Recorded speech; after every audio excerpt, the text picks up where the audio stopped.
Delegates, thank you. The State Nominations Committee has not completed their work as of yet.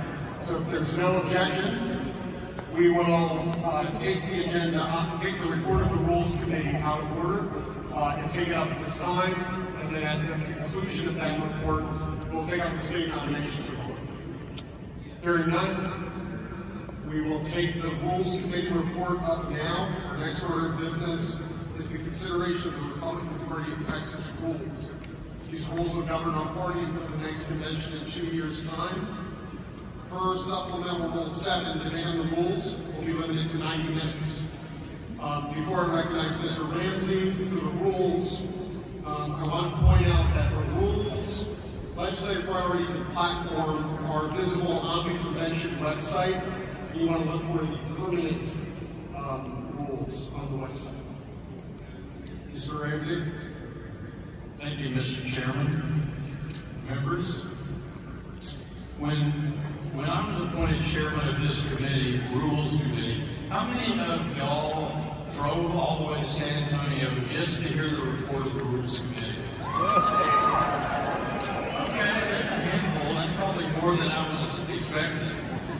At any rate, my goal was to make this 2024 Rules Committee the most productive, efficient in recent memory, and to put closed primary rule in place in the Titan Rule 44.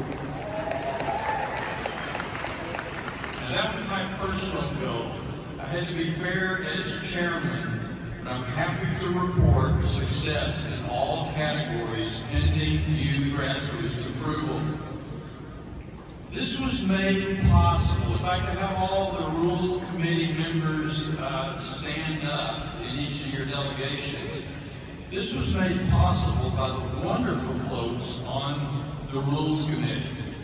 Free thinkers, here, yeah, give them around. They spent a lot of time.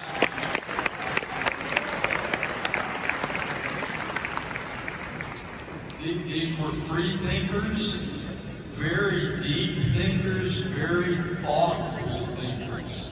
They looked past the immediate emotion of a particular issue to look at things like unintended consequences. We had great debates on some issues, other issues were slam dunk, and they didn't take a lot of time.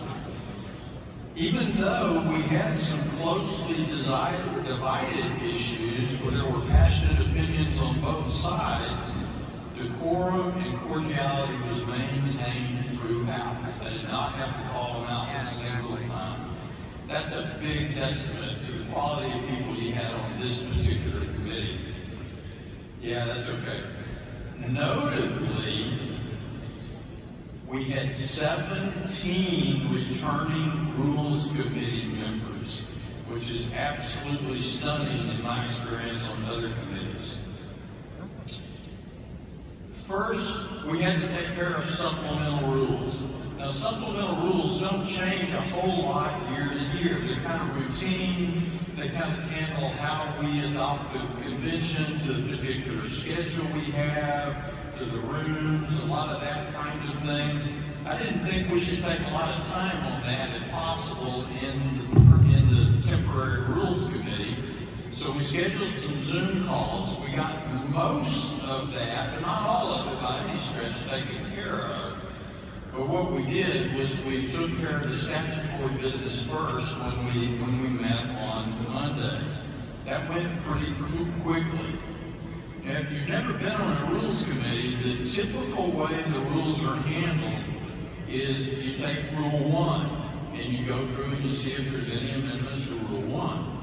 And then you go to Rule 2, and you do the same thing over and over and over and over until you eventually get to what was Rule 45 this year. If you think about that, the rules that are numbered very low are the very rules that were there first, and they have had the most tweaking and adjustment over the years.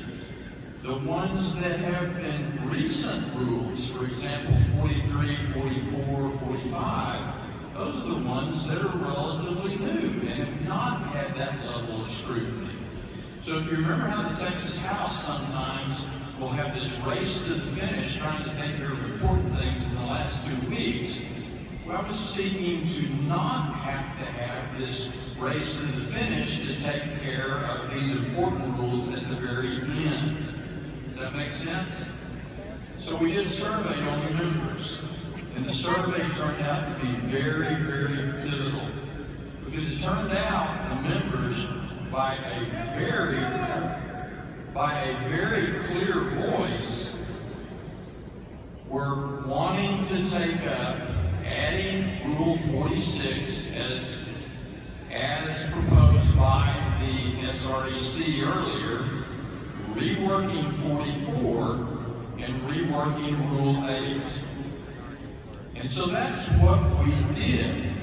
I'm a strong believer of the concept, I'm sure you've all heard about it, that big rocks go in first if you're filling up a container. And so we took that same approach with rules. We took up Rule 46, followed by Rule 44, followed by Rule 8. And once we had disposed of those, then we took Rules 45 all the way back to 1 in reverse order, so that we were taking the rules, basically the newer rules first, and going back to the older rules. Everybody follow me so far? So we took up 46 first, I'm sorry, and I'm happy to report that by a stunning roll call vote of 24 to 6, we passed the new Rule 46, giving us a closed primary in Texas.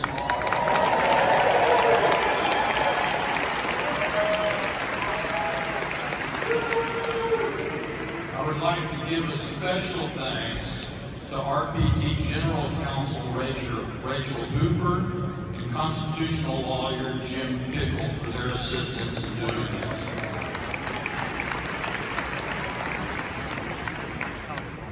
Rule 44, if you looked at it before, it's just been this sort of amalgamous paragraph that you can't really sort out very well.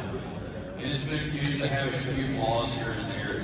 We restructured Rule 44 where you can actually tell what each section is dealing with. We made it far more readable, far more logical in the opinion of the committee, and a third penalty option was placed in it. Originally, we only had 2 penalty options by the SREC. And perhaps more important, we removed the exemption for judicial candidates from Rule 44.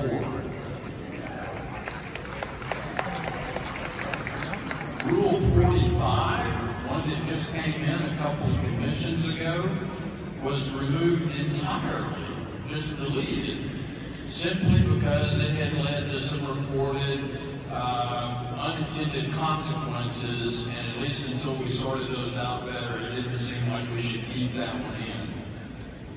I'm not going to go all the way back to Rule 1, but I'm going to tell you a few more highlights. Rule 42, which deals with the SREC and financial disclosures, was strengthened to include disclosing not just if an SREC member was receiving any kind of financial assistance, but if so, who was paying for those expenses or those donations or campaign donations. Rule 41, dealing with the chair and vice chair, was almost changed to eliminate the requirement of having a separate sex chair and vice chair. That did not pass, but it had a large amount of support. A change that did pass in Rule 41 is that instead of having the mad dash to file on Thursday morning, we put a 10-day advance filing into Rule 41. Rule 36 and others were made more family-friendly for those who are bringing minor children. Rule 29, dealing with legislative priorities, was elevated to a required committee from an optional one in Senate and county caucuses. Rule 8 was amended to require the CECs actually hold a meeting at least quarterly or semi-annually, depending on the size of the committee. We heard lots of testimony from people where the CECs had simply not been meeting like most of them do. The Denton County, thanks you. You're welcome. Most of the other changes, not necessarily trivial, but they were cleanup and not quite as dramatic improvement. I'd be happy to discuss that once I get off stage with any of you that are interested. Mr. Chairman, at the direction of the Permanent Rules Committee of the 2024 State Republican Party of Texas Convention, I move adoption. Are there any discussion on the rules? Mike Ford, please. Mike Ford. Hello, my name is Paul Sullivan, SD 13. I move to amend Rule 44 to exclude judges and judicial office holders from Rule 44. Virgil, can you bring up the language?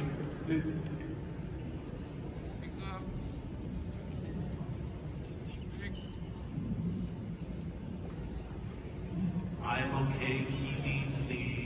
Well, hold on, please wait. We got to get the language out. Now, please state the language you want to amend. I'm okay returning the previous language that was in the rule prior to being amended. You have to state language. Sure. Here's language. Judges and judicial office holders shall be specifically... Where are we placing this? At the end of Rule 44. At the end of the paragraph? Go down. Okay. Separate section or at the end of that paragraph? 44. So that's subsection E. Are we in subsection E, or are you going to do it on the bottom paragraph? The bottom paragraph. Okay, at the end of the sentence. Please state your language. Judges and judicial office holders shall be specifically excluded from Rule 44.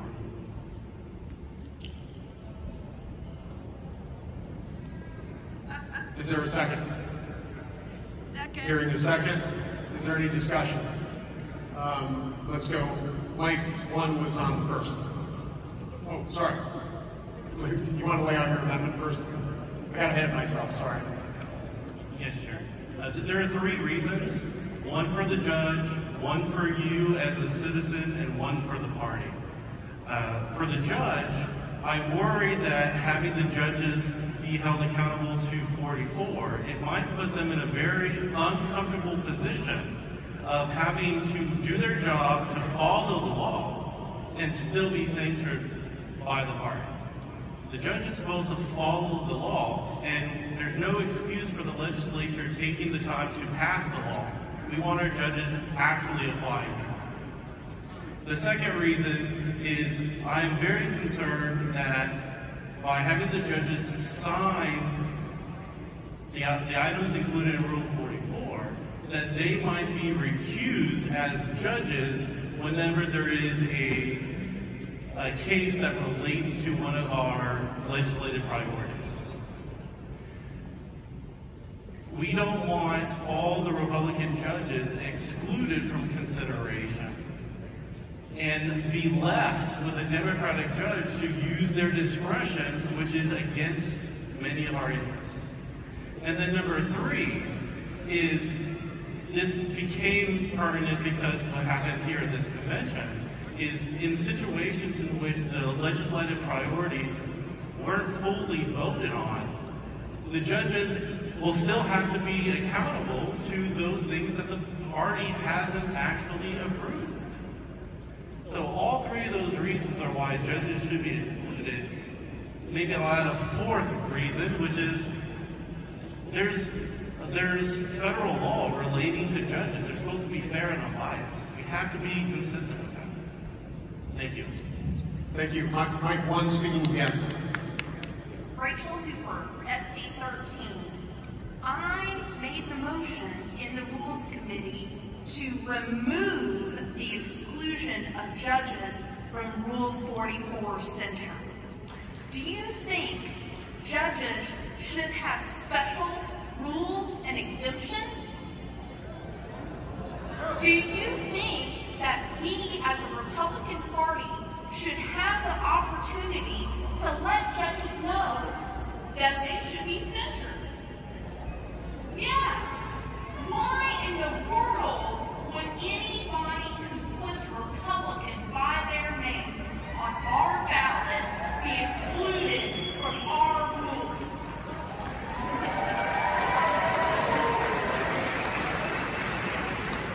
Vote no. Sorry, Mr. Superintendent, you cut you off. Mike 4 speaking for. I would like to speak in favor of the amendment for all the reasons the gentleman before me said all he can go. And I really believe that everything that I just have to disagree with everything that was just said by the person that was against this amendment. For all the reasons that this fellow mentioned before, I want the judges to follow the law and not have us fall into the stuff that the Democrats do. And it's crazy for us not to want our judges to follow the law. Period. So don't censor for following the law. Thank you. We got Mike 2 against. Josh Harris, SD4. I would like to speak against this amendment. We need transparency in our judicial branch. They are not a special select class. We are the Republican Party. If they do not abide by our principles, we need to have a way to keep them in check. This is not merely an issue of whether judges are ruling by the law. We're talking about judges making egregious decisions and trampling on our rights. This is transparency. We need to vote this down and hold our judges accountable. Mike 1 speaking for. Thank you, Chairman. My name is Sophia Mathers, SD 17. I am in support of this motion to have the rule remain the same as it was previously, where judges and judicial office holders shall be exempt. This has nothing to do with granting unto the judges a special status, as what has been told to you. Judges, along with your judicial candidates who are there because you have elected them, you have placed your trust in them, are not asking for special status. We're asking to be able to comply with the Code of Judicial Canons, the Code of Judicial Ethics. That's what your judges are bound by. If the unintended consequence of having the amendment that was previously proposed, if this amendment is not allowed, is the very difficult time to be able to recruit qualified, good Republican judicial candidates who are willing to sacrifice and serve you as a judge. So please, do not fall into the trap of thinking that judges are asking for quote-unquote special status. They're not asking for special status. They're asking to be able to comply with the law and represent you, the party who just elected them. Thank you. And we have one more against speaker on line 3, and that's going to be the final speaker on this. Mike Snyder, Senate District 9. I address this body so that you really search your hearts and ask yourself this question. Is the judiciary, who runs with the R beside their name, accountable to our core values and beliefs or not? That's the first question to you. Second of all, I I was on the Rules Committee, and Rule 43 and 44 are linked. Because 43 requires, and we removed, and we replaced the rule there that would exempt judges from signing a pledge. The judges under Rule 43 would not be required to sign a pledge. However, under Rule 44, they could be held accountable with a censure. That doesn't mean they can be removed. However, what that means is when they run in the next election and they want the R beside their name, and they have conducted themselves inappropriately as accounting to our values of this party, then they will run for re-election with a stink of having the word censure in the election. That gives us as the grassroots accountability in the judicial system. It is important for us to realize currently we are not asking judges to sign a pledge to adhere to our values, but when they run for election with the R beside their name, we are telling them that we are expecting them to go with our values, and when they do not, and they are censured, we're not going to try to remove them from office except at the ballot box where it says beside their name, censure. Thank you for voting against this amendment. Is this another amendment or? This is an amendment to the current amendment. Amendment, please state your amendment to the amendment. Paul Nickel, SC16. Appended to the very end of the amendment, when compelled by current law. When compelled by current law. So they would be exempt when they're compelled by current law under the orders of consent.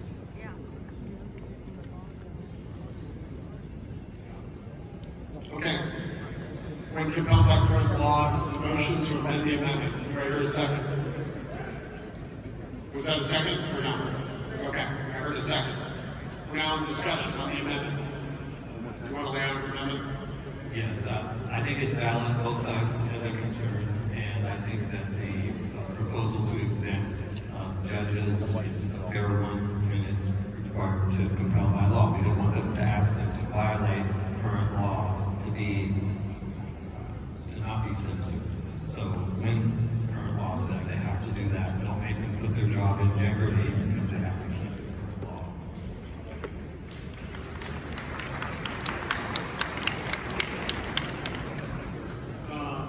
Let's go to Mike 2. Against.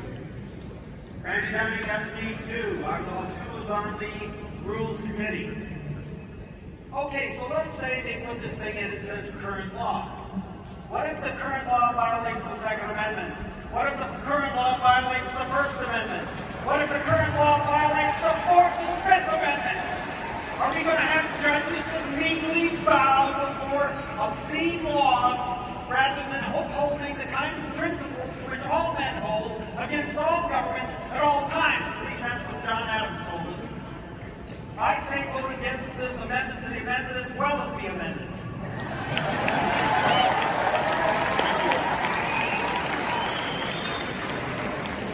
Mike 1 speaking against.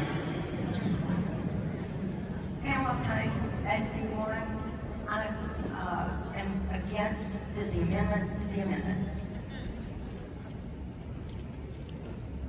Please.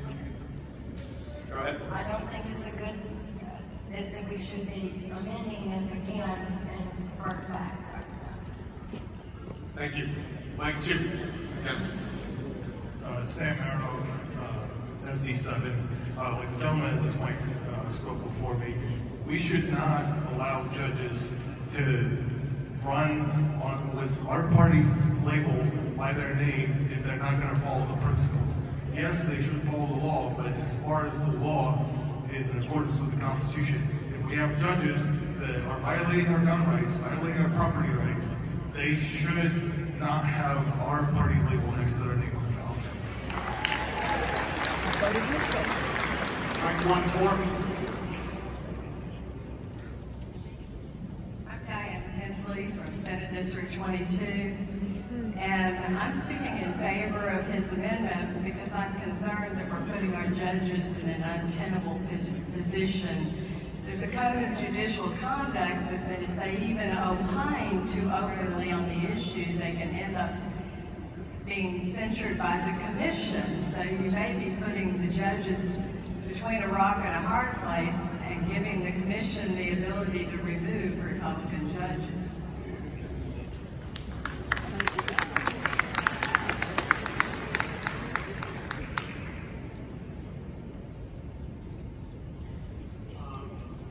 Very good. We have room for one more, for interrupting motion, sorry. Sam Miller, SD7.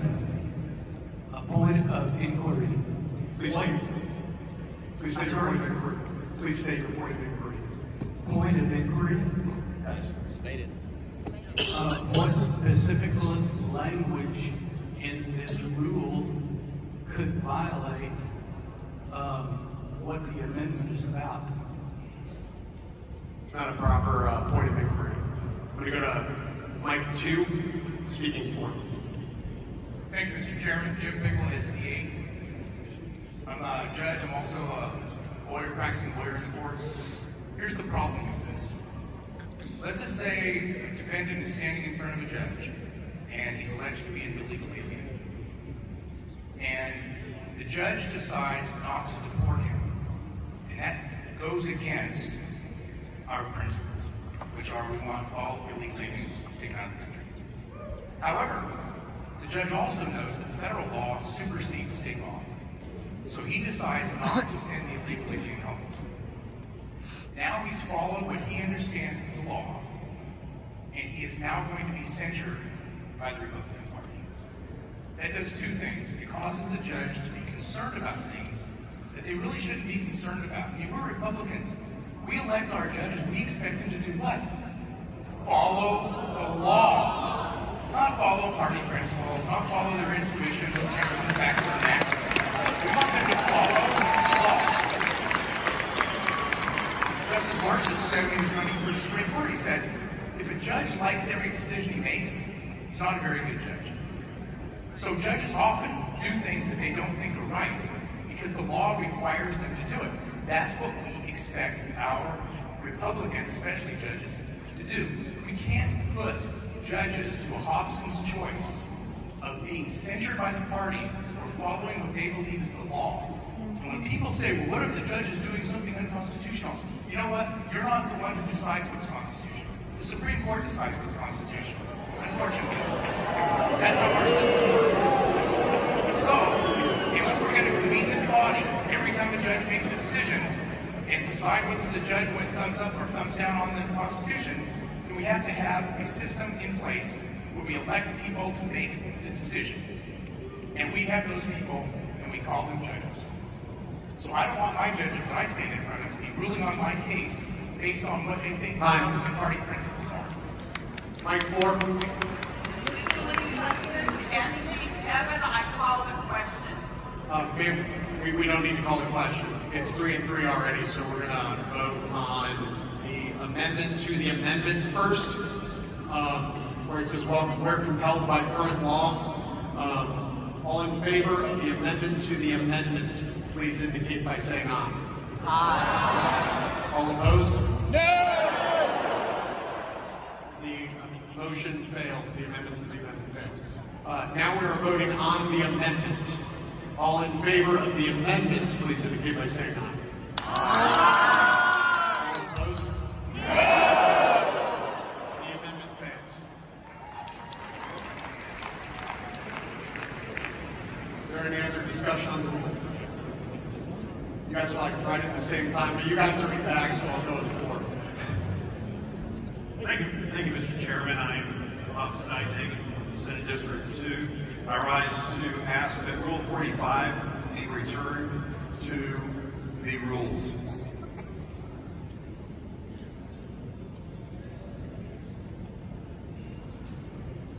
Rule 45 has been taken off. So you want to, your motion is to reinsert Rule 45? That's correct. Gotcha. Is there a second? It's up on the screen. Is there a second? I think I heard a second. Second! There you go. You want to speak in favor of your amendment? Can the editor not strike it out because it currently is stricken? He's working on it. Thank you. Mr. Chairman, the confusion, it's my understanding that there's confusion over the clean hands rule that is holding party officers, anyone who is elected as a party officer, accountable at a higher level. And that's the idea of, and the ideals of what it means to be a Republican. The confusion, my understanding, is based upon one issue which did not apply because this rule does not speak to delegates. It is not directed toward delegates. It is directed toward party officers at every level. So I get that there was some confusion from the Nomination and Credentials Committee, but the problem did not exist because of the rule. The problem existed because of something else that was added in from a different rule. So I ask that the clean hands rule be returned to the rules. I'm the original author of this. It has been on the rules for 4 years now, and it's something that we need to uphold and protect. Thank you. Is the blue light still supposed to be on the form? Okay, thanks. We're going to Mike 2 against. Randy Dunning, SD2, Rules Committee. One of the reasons we struck this, we saw this very convention, the abuse of it. The other thing that I noticed when I looked at this rule was that it talks about fines, and the Ethics Commission is one of the most common applications of this. Well, when I ran for State House, we had a situation where a $25 check fell behind the copy machine by one of my volunteers, and 2 days after the finance report, we filed an amended report to account for the $25. We were threatened with a fine of $500, and if I had been in a situation where I couldn't pay it, I would become subject to this rule. I had an opponent who lost track of $380,000 of fine-out money, but since they were in Strauss's camp, that was fine. The Ethics Commission didn't do it, because this Ethics Commission, frankly, has become the attack dog and speaker, and has been an abusive thing for many, many years. So frankly, I don't see that we need Rule 45. I mean, how many of you are going to actually vote for people that are really criminals? And we're already seeing, in a certain case in New York, how easy it is to criminalize Republicans and criminalize conservatives rather than giving them the true due process of law they deserve. So I oppose this amendment restoring this, and I hope this convention will keep Rule 45 where it belongs in the dustbin of history.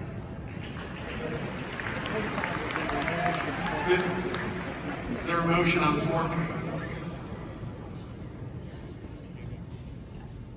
Hi, Melissa Smith, Senate District 7. I just wanted to add to 45, if at the end of that sentence can say, except on felony charges, just to clarify that.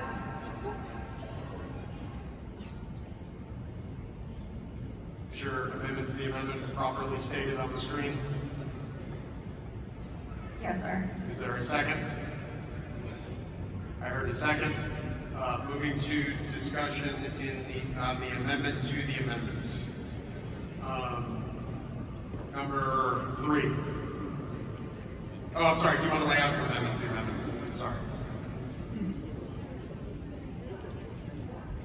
I just think we need to clarify if it's a felony conviction. I don't think they need to be serving at all in any capacity in the future if it's an actual conviction.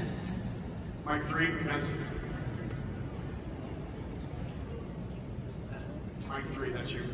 Yes, John Lockridge, SD9. I have a concern here about possible targeting of people to make them ineligible to be officers in the Republican Party with prosecutions, that you've got somebody effective in the party and somebody tries to get them convicted implemented so that they are then forced without any discretion from the party to step down. And I think that would be a bad thing. So we need to think about unintended consequences here. Thank you. Seeing no more discussion on the amendment to the amendment, the discussion on that's closed. We'll now vote on the amendment to the amendment. All in favor of the amendment to the amendment, please say aye. All opposed? The noes have it. The amendment to the amendment fails. We are now on the amendment. There's a motion on 2. Mr. Chairman, I have sent in to the Secretary. Please state name and SD. I'm sorry, sir. Name and SD, please. Oh, I'm sorry. Forgive me. This is Bill Eastland, Senate District 22, Tarrant County. I have sent in an amendment for rule number 45 to the Secretary.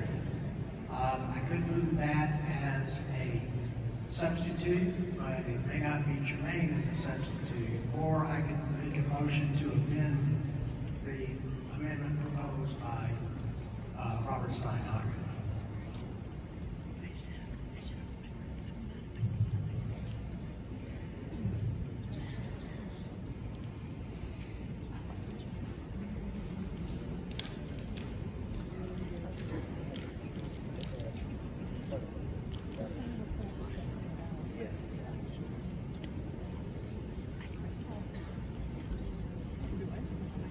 Mr. Eastland? Yes. A motion to substitute would be incredibly complicated right now. I think it would behoove the body if we took this up after disposing of this amendment. Now, can I make an amendment that would actually improve Bob's proposal to restore that language? State your amendment to the amendment? Yes. State your amendment to the amendment. And my amendment to the amendment is to remove all the language about fines and leave the language about finally convicted of a crime. Now, I can't read the screen very well because I'm old and my eyes ain't what they used to. I think that should be enough for Virgil, correct? Remove the fines language. Okay. Just cross out who has an outstanding fine or. That's correct, sir. And then cross out or unless the fine has been paid. Is that adequately? Yeah. That meets my criteria. Is there a second? There a second? We're now in discussion on Bill Eastland's amendment to the amendment. Do you want to lay it out, Bill? Well, yes. One of the problems with this that I saw the very first time I read it is that, you know, we're talking about administrative fines here, and as Mr. Dunning pointed out, the Texas Ethics Commission, whose chairman is a Democrat, is being used as a tool against Republicans. We're at their mercy for this kind of stuff. You know, that doesn't mean, I understand Robert's motivation behind this, but basically, I'm sorry to say this, but this rule was originally proposed because of discovering one particular individual, precinct chair, who was engaging in activity that led to fines, and this was an attempt basically sort of to go after him. It was targeted to other people as well. You should never write a rule that is targeted at an individual just because of what they did. It needs to have a more general application. I would say if we remove the language about the fines, this actually becomes a better rule. But the other side of this, there needs to be an amendment to define officers, because there is confusion with who an officer actually is, what the law states, what the practice is, and how we are boxed in by the law on some of those issues. But at the outset, I think we ought to remove the fines, and I can come back and talk about the officers. We have, let's see, Mike 3. Thank you, Mr. Chairman. Trey Trader, Senate District 25. I want to speak against this amendment to the amendment because the amendment does nothing to fix the underlying problem that exists with Rule 45. What Rule 45 does is criminalize participation in the political process, and it needs to go away. I I testified about this in front of the House Oversight Committee as part of my responsibilities on the Federal Election Commission. This is the same type of thing that's happening across the country to Donald Trump, is that they're using election laws to prohibit him from participating in politics. And this rule has to go. So I oppose the amendment to the amendment, and I oppose the underlying rule.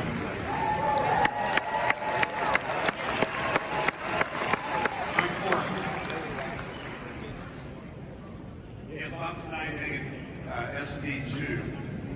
I want to be clear that this was intended to focus on individuals who are leaders of political action committees who do not file financial disclosure statements.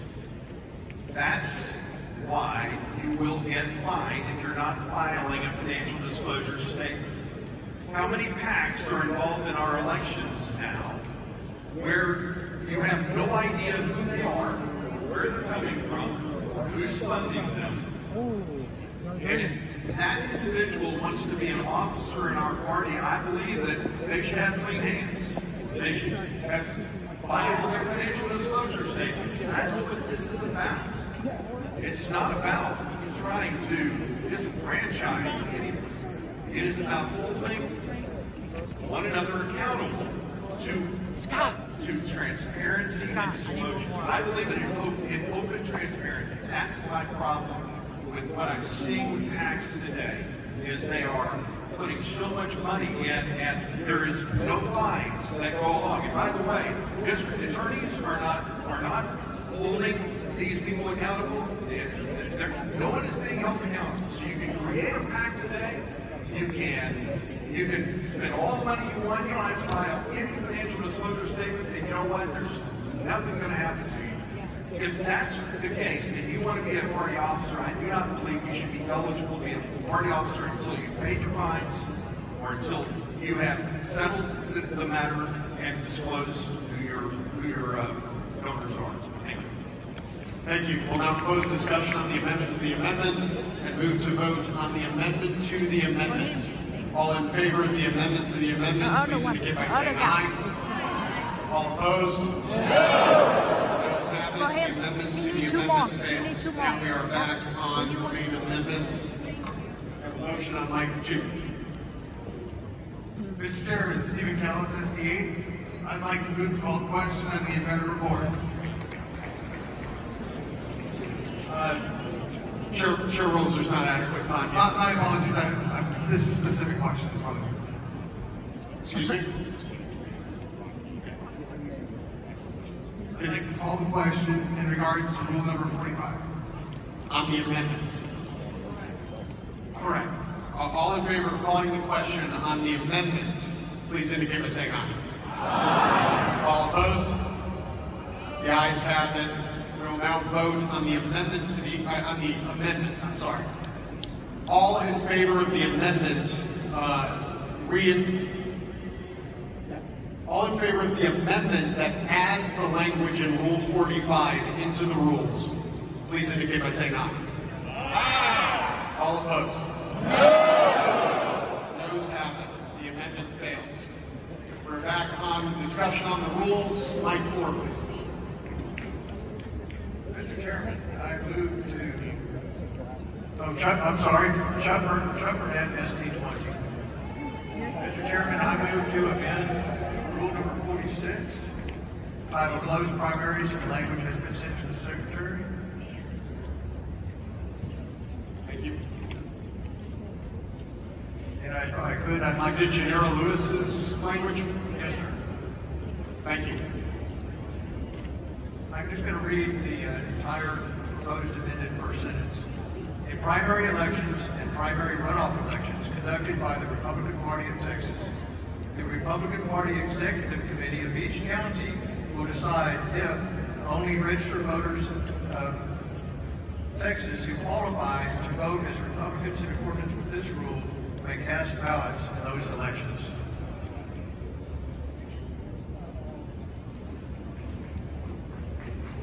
Wait, give me a chance to put it up on the screen.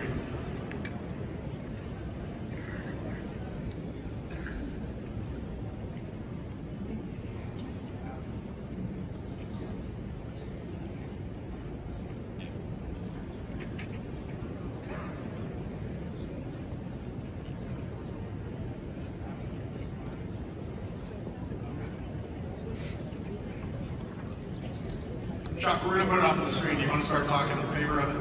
Yes, sir. Mr. Chairman, one size does not fit all.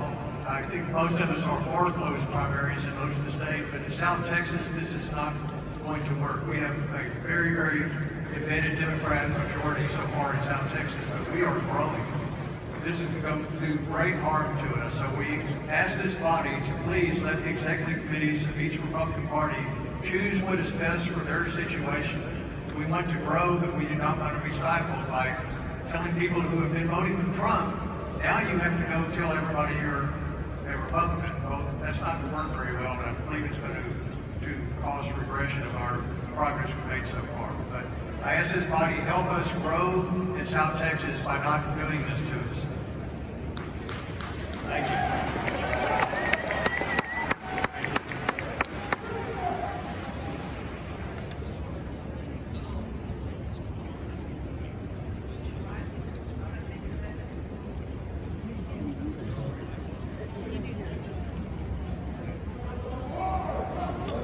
We're waiting for the language to get up.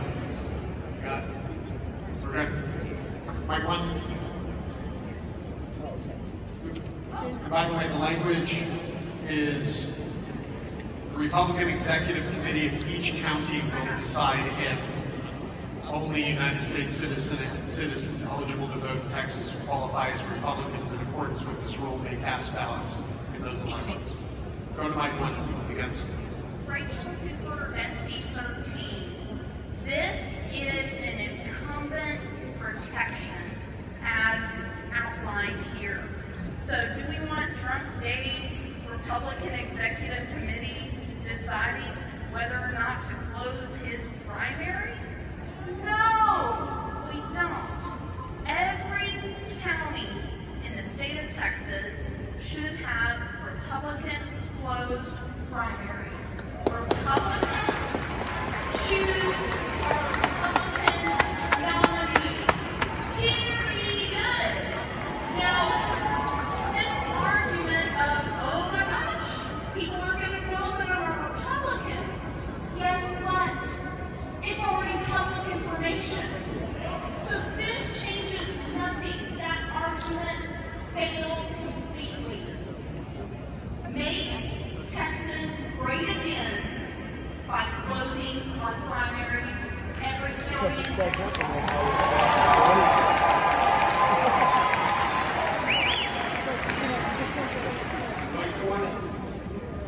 Tony Trevino, Senate District 21.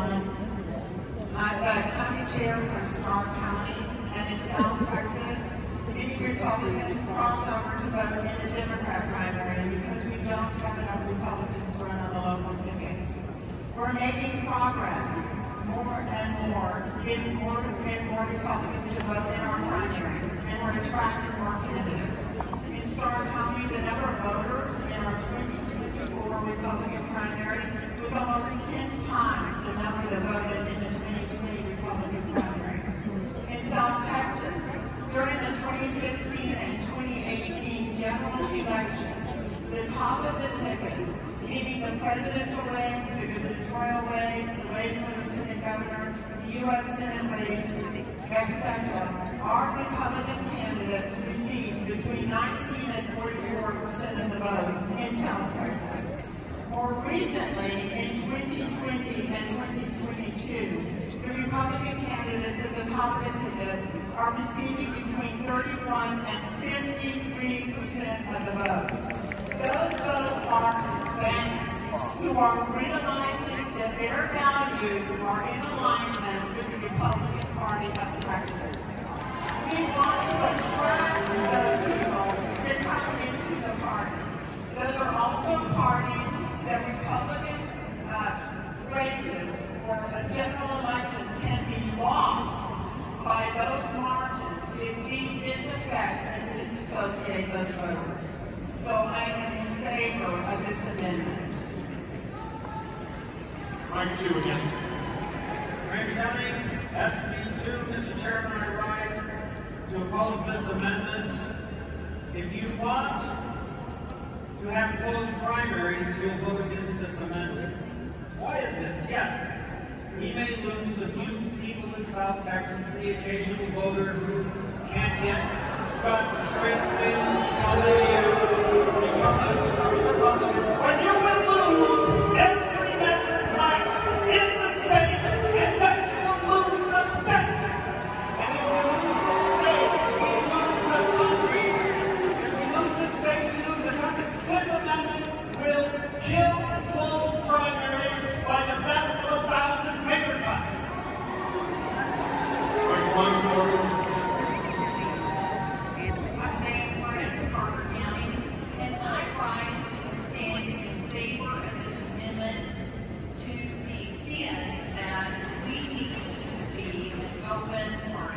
We need to embrace those people that are realizing that the Democrats are not us. And I move to strike Rule 46 in its entirety so that we continue to grow the party.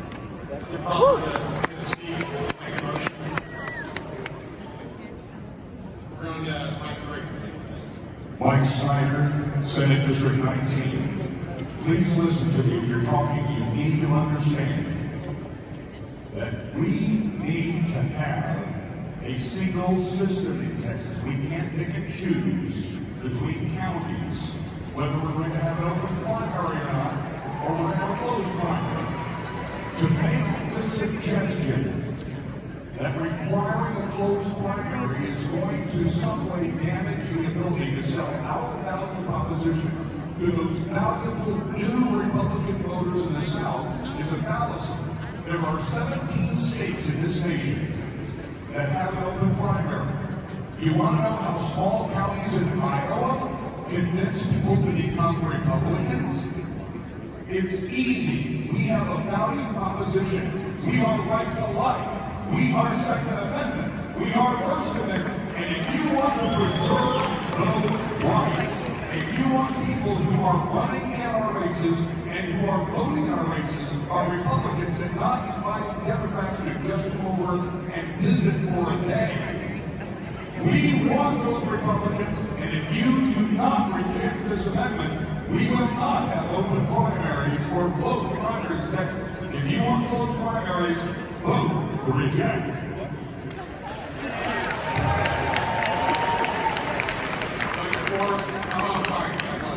We've already had 3 for and 3 against, so we're going to move to vote on the amendment as stated on the screen. You would vote yes if you are in favor of adding the language in red. All in favor of the amendment, please indicate by saying aye. Aye. All opposed? No. The noes have it. The amendment fails. Mike 4. Mike 4. Is there anyone there? Okay, Mike 3. There has to be a legislative decree. Carol Spencer, SD 5. Okay, I moved here from a closed primary state just shy of... State, you have an interrupted motion? I think that's what I meant. We're not discussing closed primaries anymore. We're discussing on the... He told me it was an interrupted motion. Correct. And State it, please. Tell me what to do. If you have an interrupted motion, such as a request for information and such, you can state it, but if it doesn't have to do with parliamentary procedure. I want to remove words. Okay, that's a motion, so that will be a blue light if you're making an amendment. Move on to 4. Yes. Mr. Chairman, honored panel and honored fellow delegates, point of order. And the question for the point of order is that should we take time to consider questions that already have legal litigation to cover those questions? And before giving an answer, I give an example. Don't give an example, just state the point of order. Is that your point of order? That's not proper. Yes. It's not proper point of order. Okay, Mike 2. Mr. Chairman, Stephen Kellis, SD8. I move to call the question on the rules report. We still got 32 minutes left, so Understood. The chair's going to rule that we haven't had adequate time. And we have 3 motions. Go to 1. Issue for close friend. Mr. Chairman, this is Susan Valiant, SD10, Tarrant County. And I make a motion on Rule 41 to strike out a man and woman.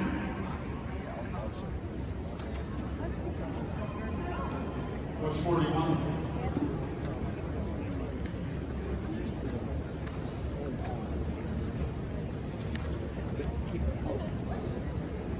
We got people who, they don't, they decide to vote for the last minute. They're not going to have the registered party. It's something they decide which party they're going to vote for. We're going to put it up. It's changes. So what has to do is they'd have to change the voting registration. It's in one more place.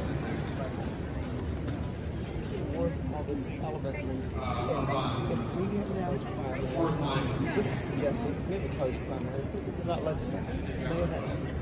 So it's just a mess.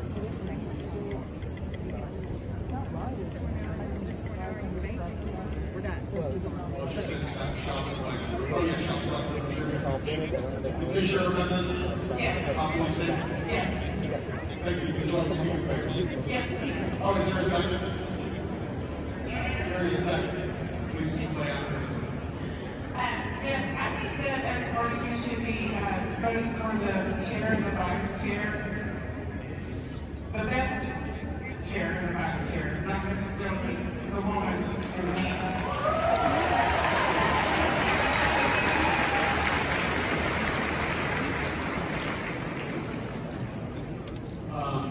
We have an against on 2.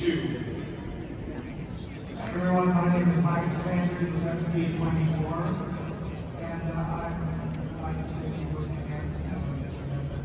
I think it is good for us to have representation, male and female representation at the state level. I think this was probably originally put in place when men dominated things and women didn't really have an opportunity. And I don't care whether men dominate or women dominate. I think we should have an opportunity. And I think it's a good idea to have both male and female representation at the very top of our state party. Mike Ford.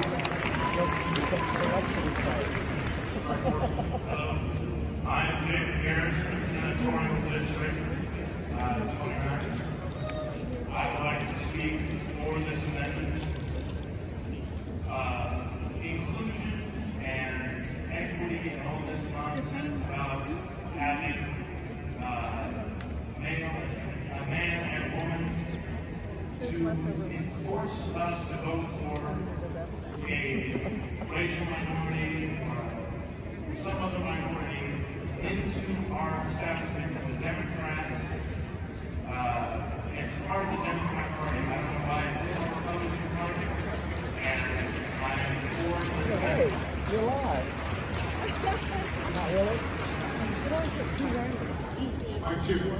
But it took forever to start. Yeah. Mike 2. They didn't follow the rules. Mr. Chairman,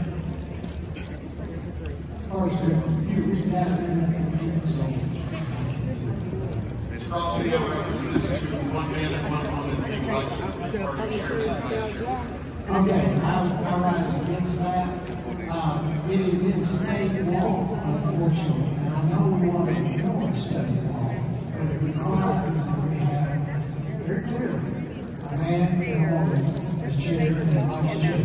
I would love us to put up a legislative priority to ask them to remove that. We discussed this in past conventions, and the opposition to it in those conventions has been overwhelming. I don't have any problem at all with us electing 2 women, 2 men, or a man and a woman. That's fine as the state party chairman. I'm completely in favor of a man and a woman from each Senate district. But right now, we're not standing by state law.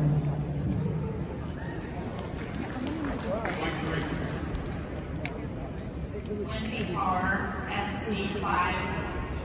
I'm in favor of this amendment. Like other people have said, in the day and age of DEI, That's what this is. We should be choosing the best candidates regardless of race. I'm a woman. I know what it means to be a woman. And if you have two women that are the best candidates, great. But if you don't, then you need to choose the two best candidates. Mic 3, can you make sure it's flipped off? There's like a weak red light. Okay, so it's a weak red, it's off. Got it.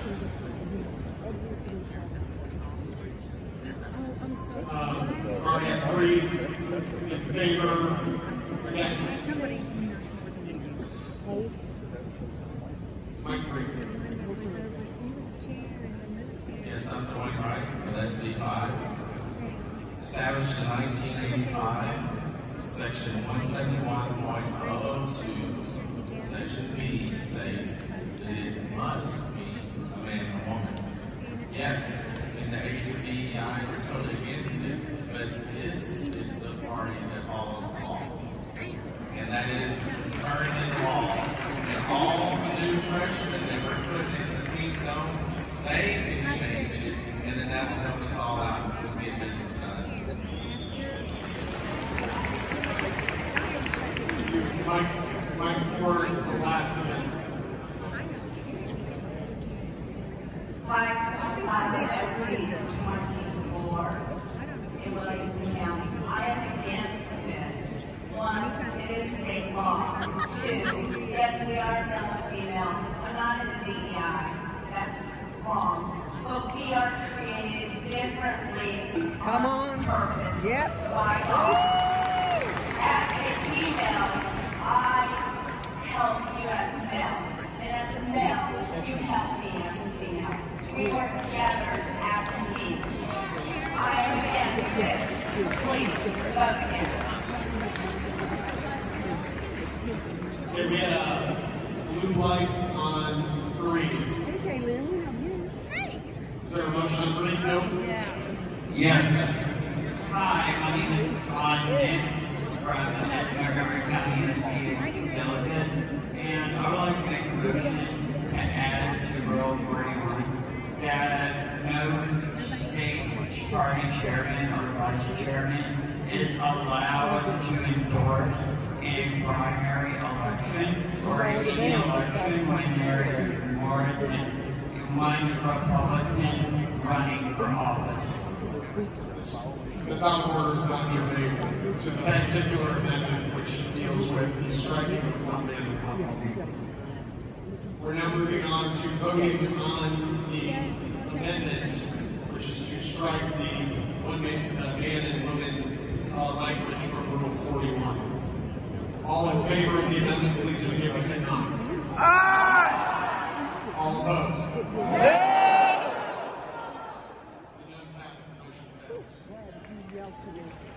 Moving on to the rule. Number 4. Hello, Jim Candace, here Representative 24. I'd like to make a motion to amend Rule 41 to add in by the state convention, each senatorial district shall caucus and recommend a biological man and biological woman for state chairman and vice chairman.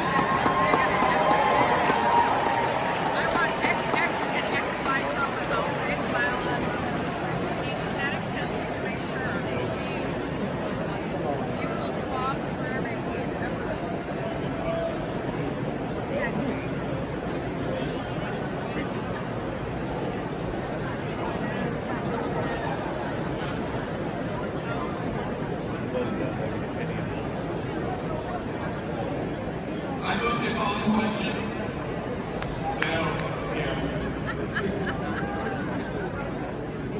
Let's get it up on the board.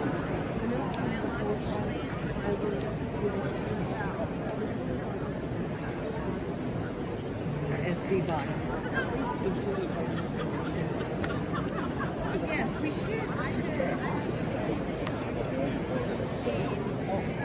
That's what I was trying to find. What's the deal?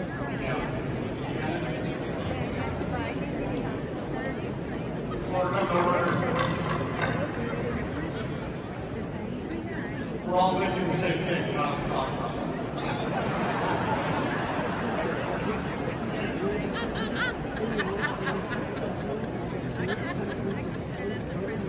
This is true. We changed the fourth. Didn't want to make the same change. I don't think that that's going to be SREC.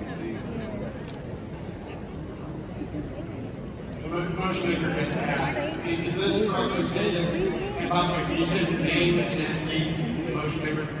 Yes, Jake Hernandez from Senate District 24. As it looks to me, it looks correct. Okay, thank you. You want to lay out your motion on that? Just very quickly, everybody knows that there's a lot of movements going on right now. There's a lot of trends coming out. It's no wonder anybody that they're trying to put, especially men and women's sports and stuff like that. It will be a matter of time before they try to put them here as well. So we're just trying to make sure that we have biological men and women clearly stated so that there's no shenanigans like that going on there.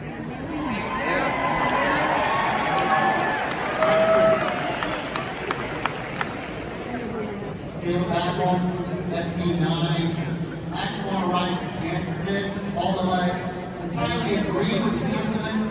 I do not want to give in to the modern idea that there's any difference between a man and a biological man. Or a woman and a biological woman. They are the same thing. And a lot needs to know that.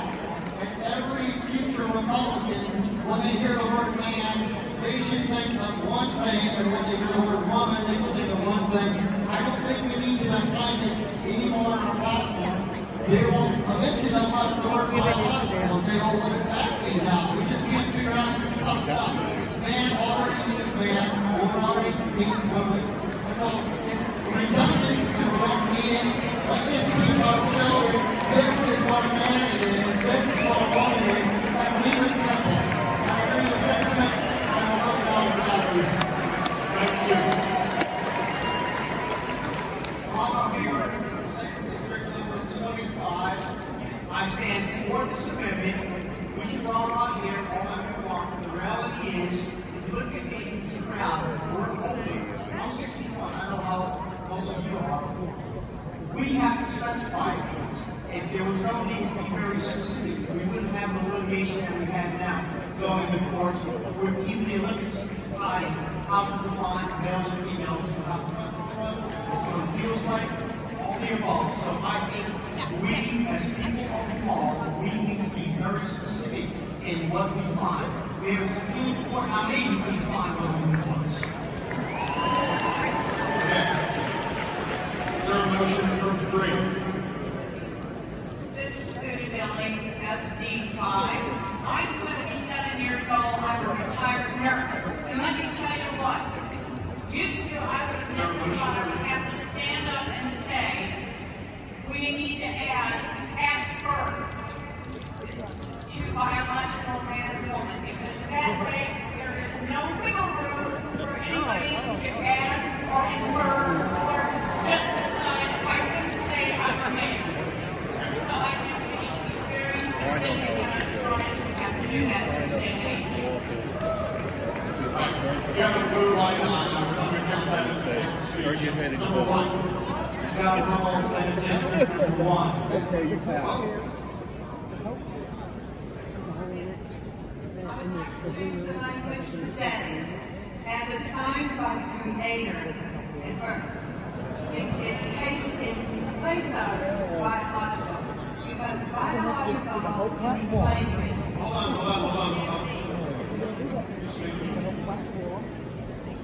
What is your motion? I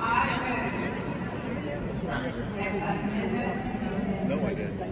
that we replace the word biological with the words as assigned by birth by the Creator. The word biological can be played with. That is that what I'm now biological. Hold on. This is an argument. I'll give you a chance. You just got to get the language out.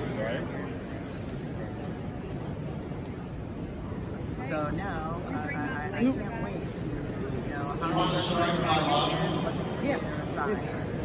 They're going to ask the creator. Want to strike the word bylaw? Yes. And put the sign by the creator in our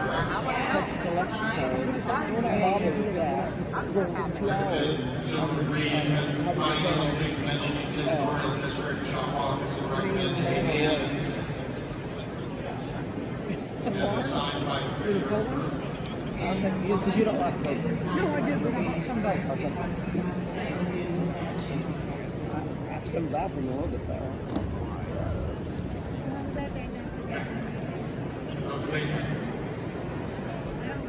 We're in.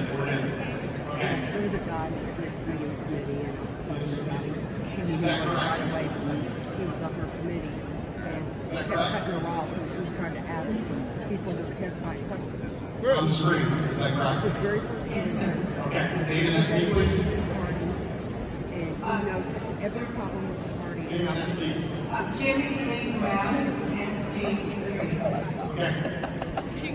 You can make your argument now. I believe that the word biological to be played with by trans people, saying I am now presently biologically a man or a woman. And that's opening it up to Jewish.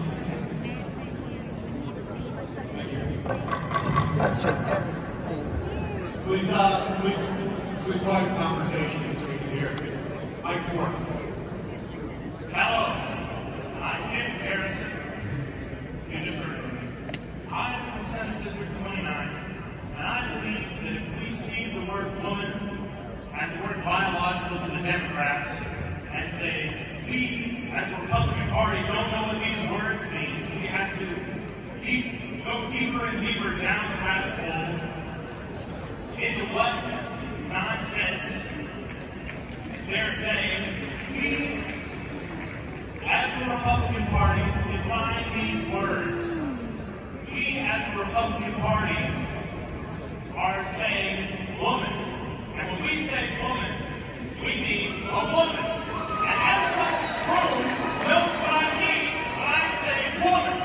And everyone knows what I mean when I say man. No one here needs to dilly-dally down into the daisies about whose nonsense we need to listen to.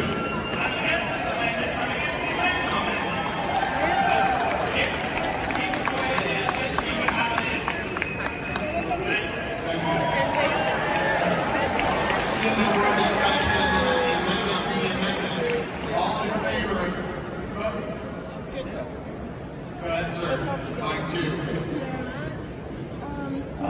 Yes, sir. Well, I'd like to add, I guess, an amendment to that amendment. Okay, all right. Now, debate is then. Mike 1. I just want to change the word. Mike 1. How far is it? It's Rachel Sykes, SD1, CD1, and I'm speaking in favor of this amendment that was made about a sign by the creator of Earth because it's in line with the Constitution and the United States voted in and involved the United States of America, the Declaration of Independence of 1776, where it says when the unanimous Declaration of Independence of the United States of America, the course of human events that becomes necessary for one people to dissolve political bands which have connected them with another and to assume along the powers of the earth, the separation being equal station to which the laws of nature and of nature's God, which is the God of creation, entitled a decent respect to the opinions of mankind, require that they should declare the causes which entail them to separation. So we're under God's law. God's law. So yes, this is correct. So I would do that. Thank you. Seeing no more debate, debate's closed. Amendments to the amendment. Voting now on the amendments to the amendment, which is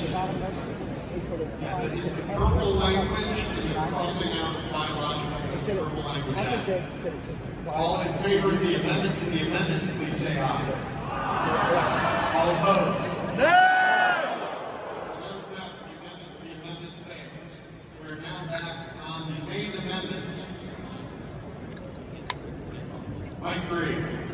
Glenn Melvin, Senate District 9. have an amendment to the amendment. I agree, actually.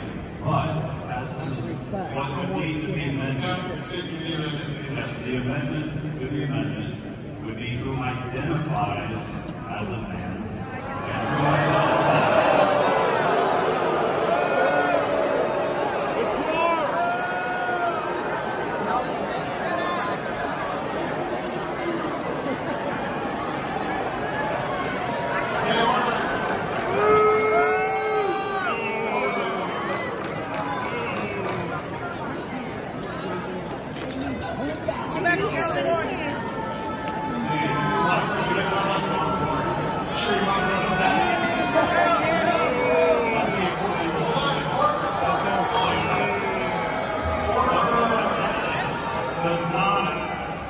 Doesn't say anything against the trans. We don't have the language. You can give me the language.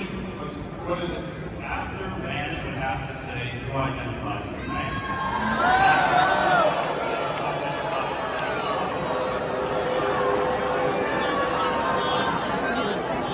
Biologically still. It's not part of the language. That's out of order and is changing the purpose of the amendment. Going to the against on number 4. Joseph Figueroa, SB4.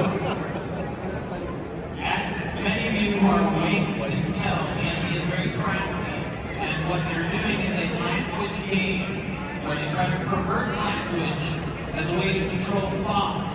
Don't play the game. What it results in is these never-ending progressions of qualifications of various words. That is a man on Tuesday, biological. The tactic assumption the enemy wants is that we cede to their language game. So we use plain language that corresponds to the truth. I am against any amendment or qualification around the meaning of the word man, which is obvious. That's it.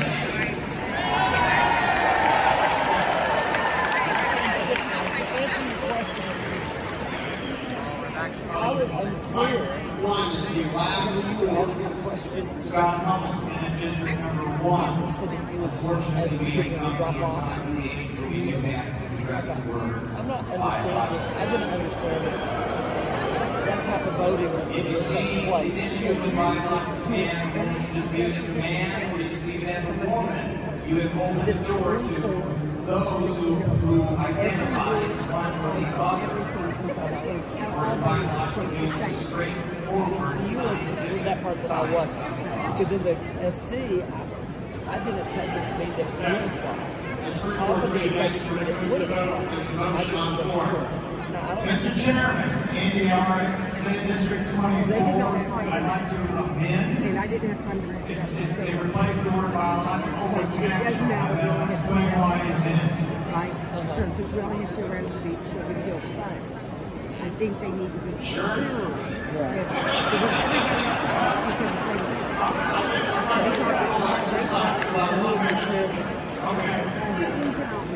Okay, moving to the vote. Please close. All in favor of the amendment, please indicate by saying aye. All opposed? Now we are on the rules. We have 8 minutes left. Item number 4. Ken McEwen, Senate District 16. I would like to move an amendment to strike the entire text of Amendment 46. 46. It was so clear up there that it was former y'all. Sometimes y'all would think it was clear, and it was so clear. Just to let you know, we have 8 minutes left. What it's going to be is we're going to get as much of it as we can, and then effectively when time's out, it's going to call the question after the speaker's on. So, you want to lay out your amendment? Yes, hold on one second. We're striking the entire Rule 46 closed primary section. I'm going to let him talk because we don't have much time left. All Virgil's putting it up on the screen. So go ahead, sir. Thank you. I'll be quick. As we've heard, President Trump has brought many new voters into the party, especially in South Texas and other places.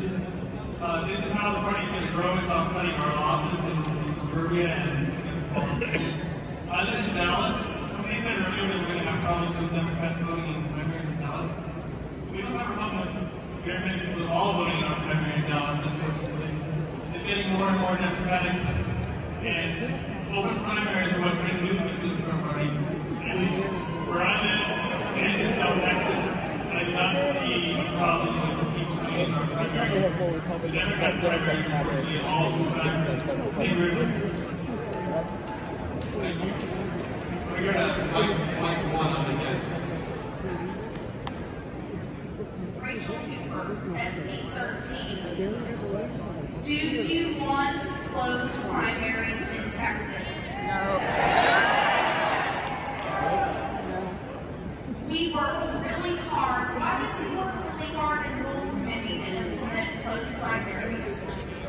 Because what do the Republican primary voters in Texas want? Do they want open primaries or closed primaries?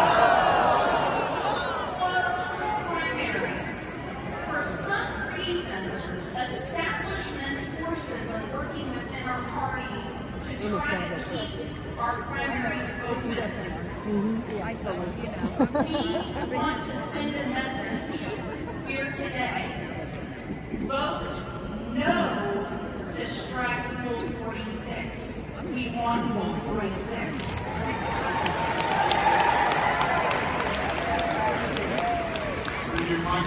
We're voting for it today.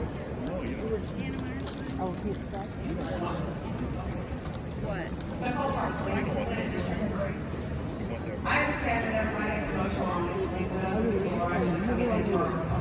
primaries to vote in the right. I have not on thousands of voters. I have made millions of phone calls to voters. They are confused. A lot of them have actually said, I am a registered Republican. We are not registered Republican or registered Democrats. We have an open system right now. But some of the full voters actually believe that they are registered as a Republican. Confusing the voter, then getting ready to do everything. It does bring down the vote. I spoke with voters this week at the polls. I worked 7 to 7, Monday, Tuesday, Wednesday, at the polls for a Republican to get into an office. Some of them actually brought this issue up to me and said, I am Republican. I love my Republican. Abraham George and Lorinda Randall. And there was Lorinda at 17. That like to have a choice. And George said, we are part of free. We are part of free association. We all like to be told what to do. If you enjoy your liberty, if you enjoy your freedom, if you're the party of law and order, I encourage you to vote to strike this agreement.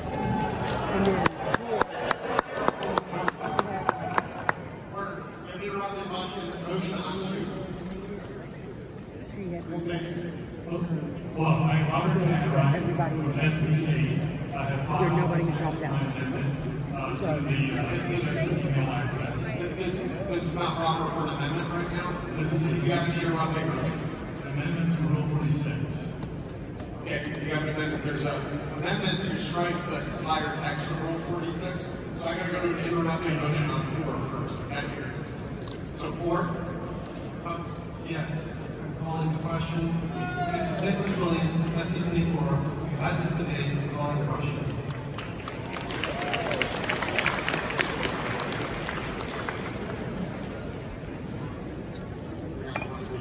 We have 1 for, 1 against. All in favor of calling the question on the amendment, which is to strike Rule 46, please say aye. Opposed? No! The ayes have it. The motion passes. We're now going to vote on the amendment. So the amendment strikes Rule 46. If you want to strike Rule 46, vote aye. If you want to leave 46 in, vote nay. All in favor of the amendment, please say aye. Aye! All opposed?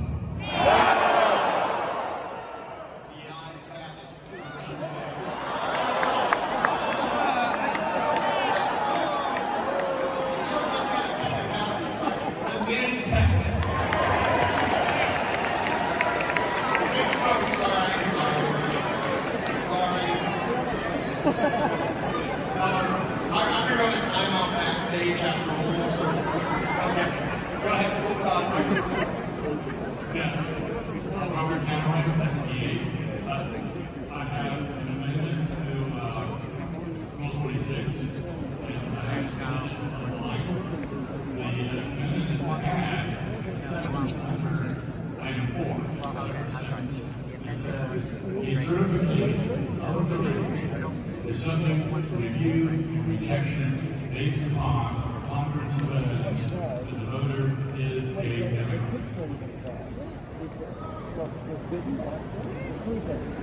I consider this a liar's clause. If Barack Obama moved here, he could register as a Republican. Okay.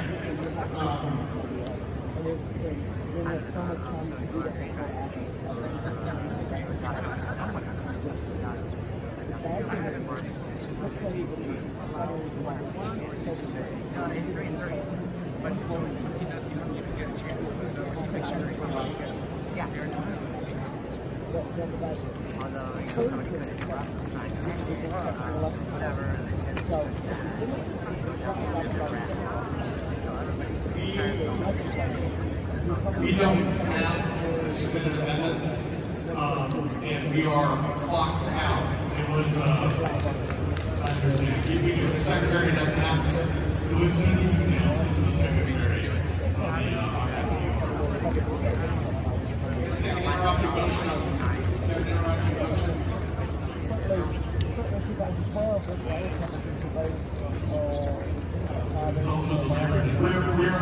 We're out of time to debate the rules report.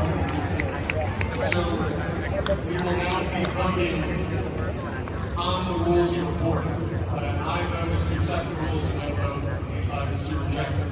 All in favor of the rules report, please indicate by saying aye. Aye! Opposed? No! The ayes have it. Passes. Voting rules have been adopted. We are going to stand at ease for 5 minutes, no longer than 5 minutes, while we set up the stage for the State Nominations Committee, which is ready with their report. Thank you. We'll reconvene at 4:11.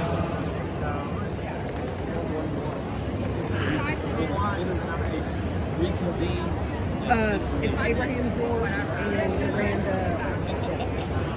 Randall, the two that we said. I have a question. It's going to be on the rules. Rule by rule. They only to call for four votes, they only have to do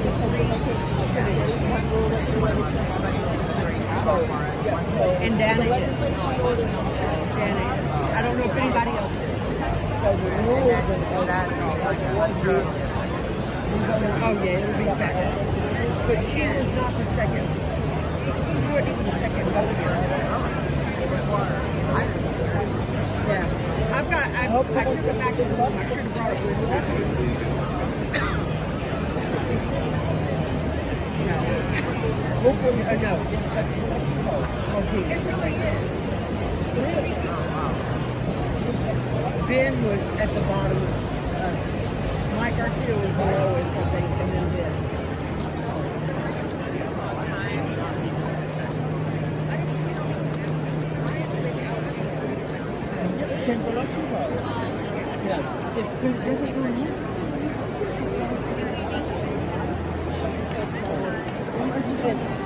Again, if Republicans are backed out, what do they do?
My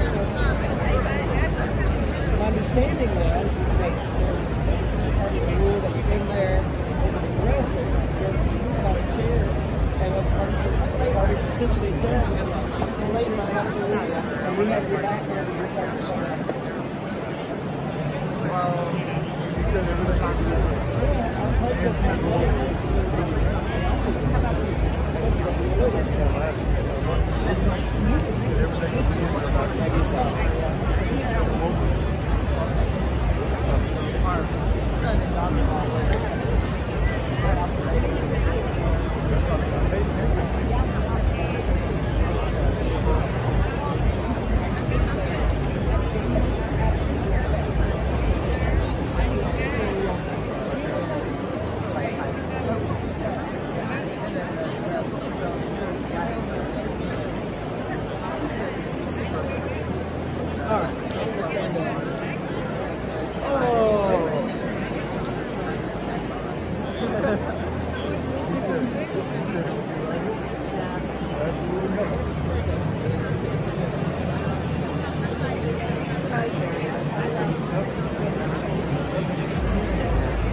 Let her give her report. I think this motion needs to be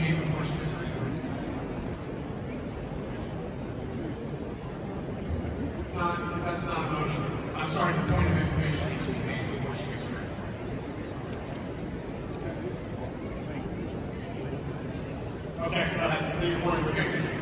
Chairman Jim Pickle, SBA. Can the chair tell us the voting results of the nominations committee by number? The mother letter of a report. Okay, I don't know if she's going to give us that information or not. That's why it's a point of information. Can you please proceed with your report? Thank you, Mr. Chairman. It was reported by the committee members that the following were recommended by the 7th District Caucuses. State Chairman Abraham George.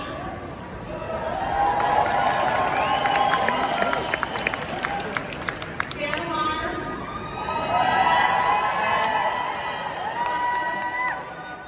Weston Martinez. State Vice Chairman Dorinda Randall. Abby Johnson. Rachel Heisler. And Troy Jackson.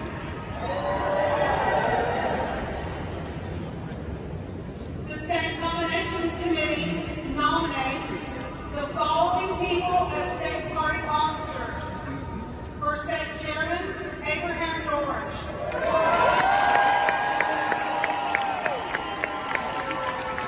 For State Vice Chairman, Dorinda Randall.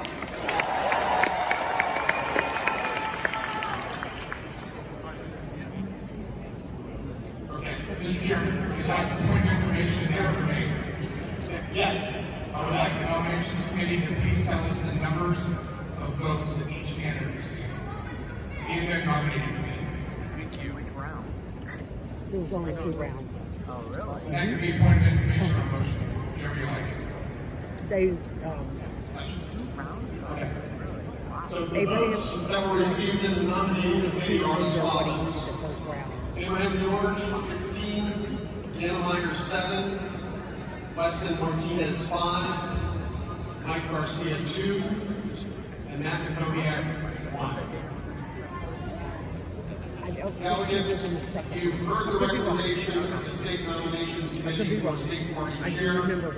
Abraham George has been placed into nomination for State Party Chair, and Dorinda Randall has been placed into nomination for State Party Vice Chair.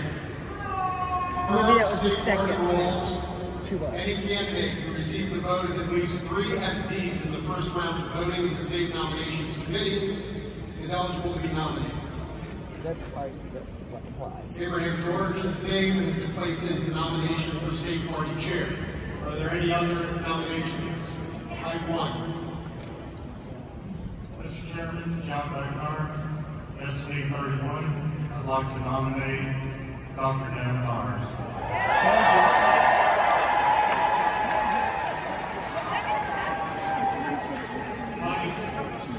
Mike 2. Mr. Chairman, my name is Melissa Katz for SD 12. I'd like to nominate Weston Martinez.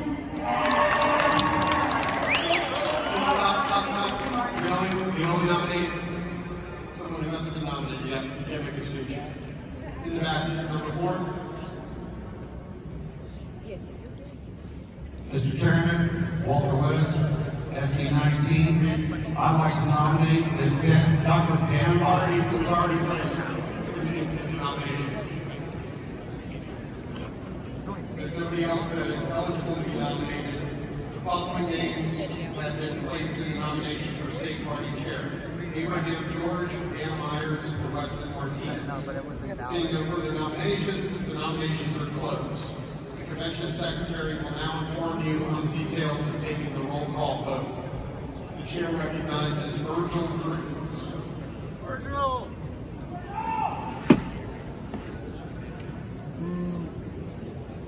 Good afternoon, delegates. In the event of a roll call or secret ballot during a general session, the convention chairman shall explain the allocation of votes by district. The secretary of the convention shall call the roll by senatorial or congressional district, stating the number of votes to which the district is entitled after absent counties and no primary counties have been deducted. Within the delegation from each senatorial district, the delegates from each county included in the district shall select a delegation chairman, if one has not been previously designated, who shall count the number of persons present and determine the share of the vote total to be accorded each delegate or seated alternate from that county. The county delegation chairman shall then poll the delegates, with each person casting that proportion of the total county delegation voting strength to which each delegate is entitled. The results of the poll of the delegation from the county shall then be conveyed to the district chairman, who shall total the results from each of the county delegations and in turn announce the district totals to the convention secretary. That is from rule number 8 of the supplemental rules, and I will add that when we call your SD, if you are ready, report your total to 2 decimal places for each of the candidates nominated, and if you're not ready, just tell us that you're passing and we'll come back to you when you are ready. Mr. Chair, SD 19. Please. Request for information. Hold on. Let me recognize you. Yes, sir. I gotta call your mic too. Are you done, Virgil? Great. Go to mic 1. Thank you, Mr. Chair. Yvonne Fowles for SD 19. Did you close nominations, Mr. Chair? Yes. Everybody eligible to be nominated has been nominated. When can we make a nomination? Another nomination? You cannot make any more nominations for chair. Everybody eligible to be nominated has been nominated. Everybody eligible under the rules who could have been nominated had been nominated. Number 4. John Donovan, Precinct 137, SDA, Plano, Texas. Point of information. State. Can you provide to the body the actual elected numbers per SD caucus prior to any decisions being made by the committee? The chair's not advised. Number 1. Number 1, Tony. Point of information. Will we be able to do any nominating speeches, or should we go straight to the vote? Straight to the vote. Thank you, sir.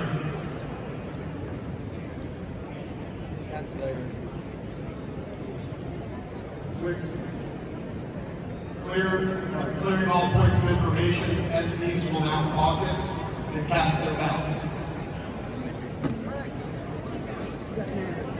We'll give you a little bit, and then we'll do the roll call. Please, let's try to get this as quickly as possible in case there's multiple ballots. Thank you. Y'all all know what we're doing. All right. Those two are ours. I don't think the middle ones are.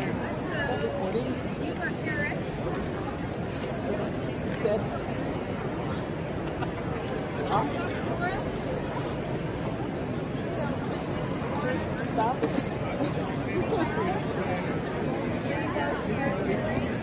What did you get?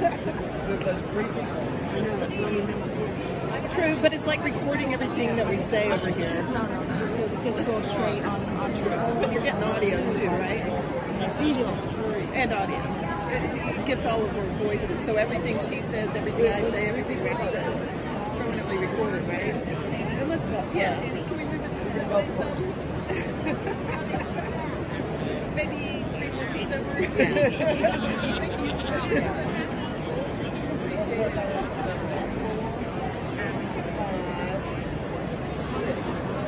Especially when it comes to like that and stuff like that. 8, 9, 10.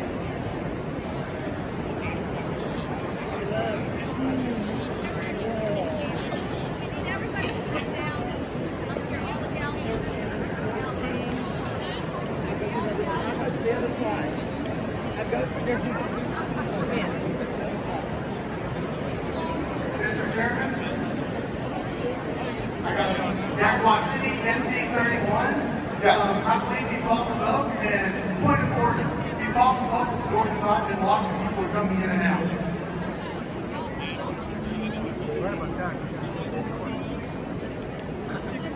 It's a fair point of order.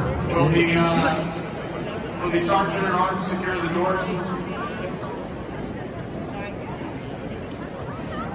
Number 4. 4? That's you. Number 4? Number 4. Or number 3, sorry. Right. Mr. Chairman, Mike Kozlowski, Senate District 5. Do the candidates in their nomination on the floor have the right to speak to the convention? We did the speeches yesterday. So they don't get an opportunity to speak today. Thank you.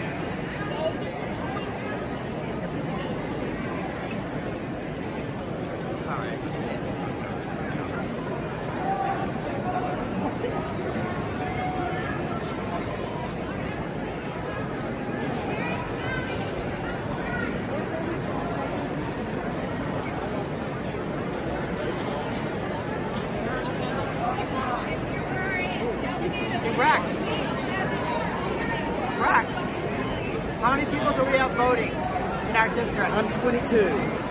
We have 22? 22 here. Okay. Just hold on to your vote.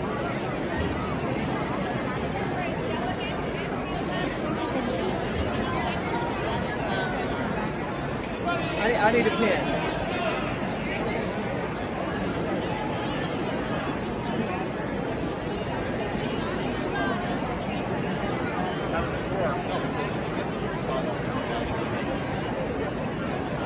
Guys, when you're doing your votes, it's not delegation as a whole, it's the same vote. You may vote whatever you want. You did in the You changed your mind from this morning to this afternoon, that's your business. Yeah, but it's not the same people, so you voted, you chose the truth, you don't have to vote as you did this morning. Okay, if I could request again, Chris Daniel, it could be Chris, where's Teresa? Teresa, and who is our third person? John, if y'all could get together, here's a row. I'm going to come pick up your votes, but they will count.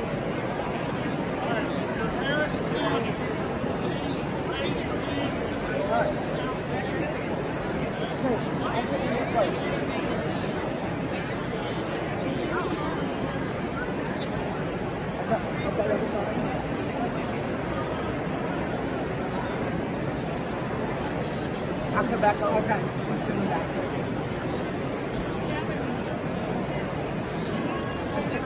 You can have as many as you want.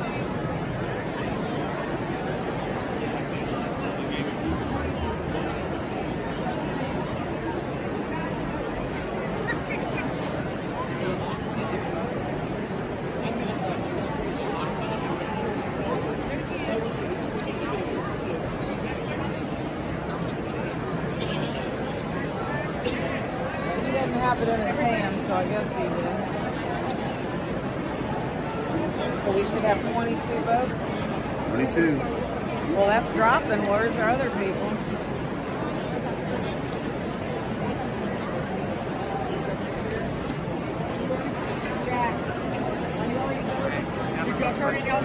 Not yet.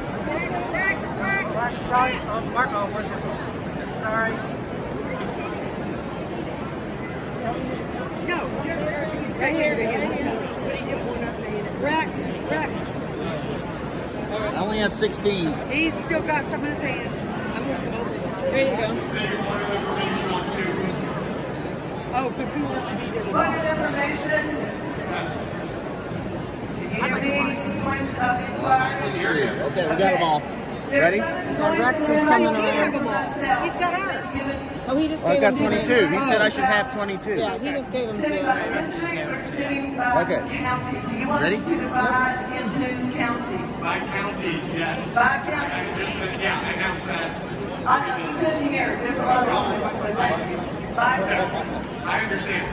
Just so everyone can hear, you divide by counties, like we did in caucus. Do it exactly the same way you did it in caucus, except like less time. There you go. Less time.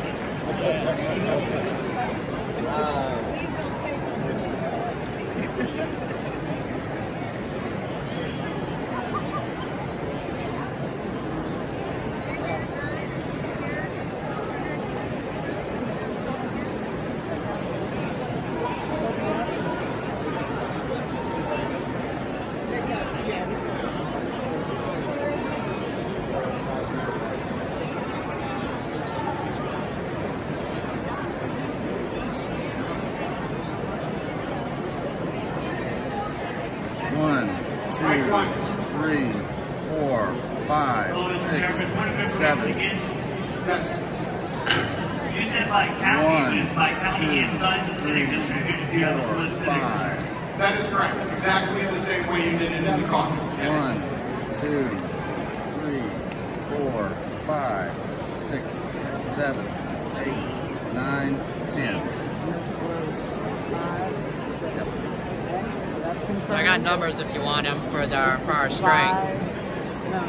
I plugged it in, so I got our strength total.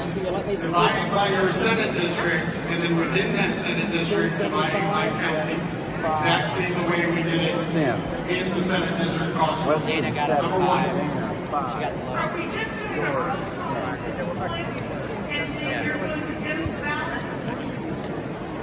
Your caucus chair should be handing out the ballots.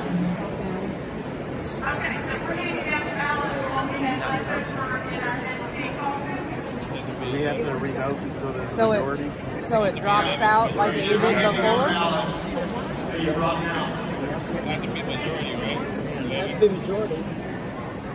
Well, let me see.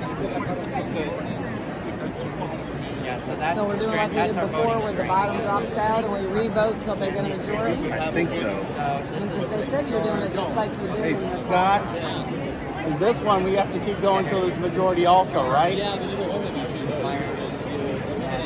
Right. What was the count? 10, 7, and 5. So 10, 7, and 5.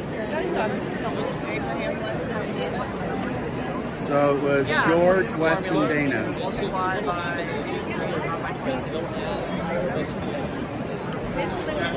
Number 3. Also, by the way, you do not have ballots, get engaged and send them to go get ballots. Number 3. Mr. Chairman. You're going to have to talk really loud in the microphone. Sorry, Mr. Chairman. Under the supplemental rules of the party, will each Senate delegation have to have at least 2 votes in order to determine who the commander is because of roll call votes? Unless somebody gets a majority. Yes. Thank you, sir. 10 times the magic number. Yeah, exactly. 10 times so 10 times over your... So 5 times... Well, so I plugged it in, it's times over 300. Huh? West gets 7. So basically it's 37.7. No, you see that's... 2, okay, 37.72. You meant 37.73. You meant 83 divided by 20. 30. 37. No, you have to multiply by 83 and divide by 22. And then multiply by that number. So it's 37.73. 37.73. Okay.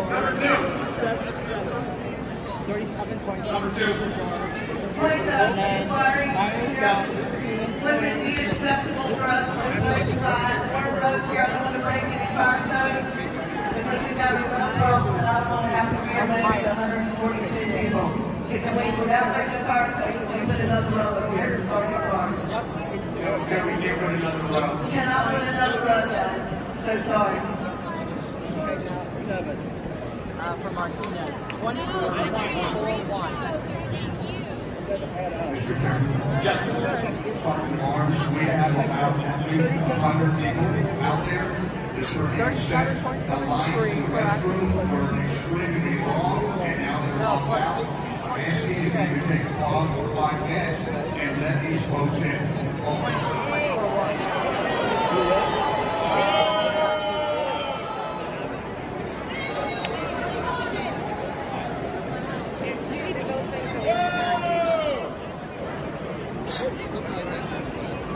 Unfortunately, the rules are once the ballots start getting passed out, you don't hold them accounts.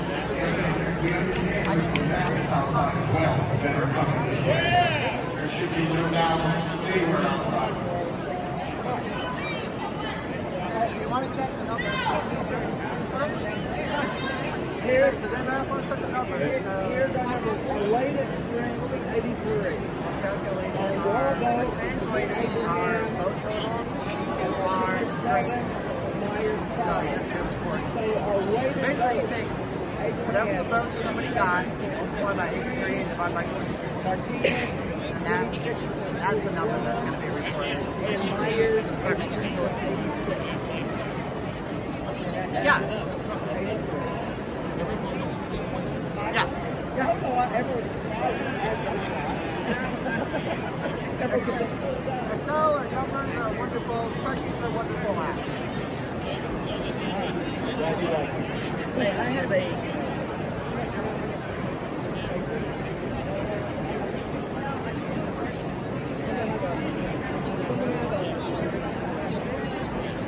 what? They don't have a decent size piece of paper.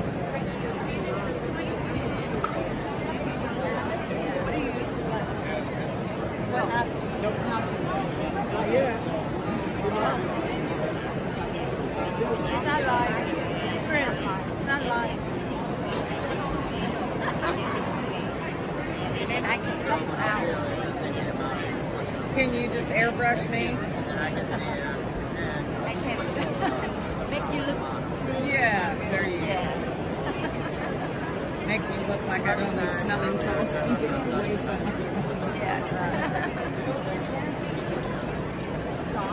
What part of Vietnam? Felt like Saigon.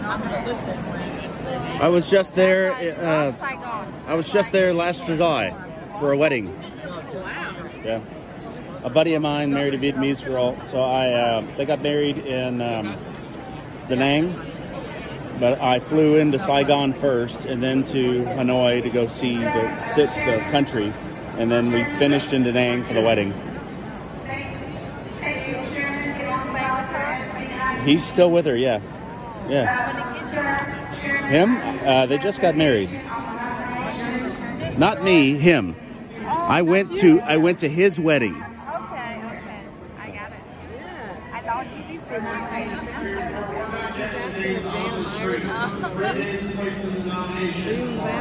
Abraham George, Dan Myers, and Rustin Martinez. Thank you very much.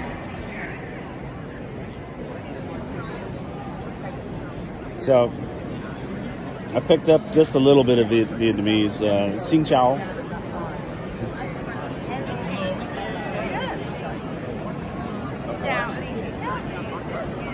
And every time we were cheersing during the wedding, it was Mut, hi, bye, yo!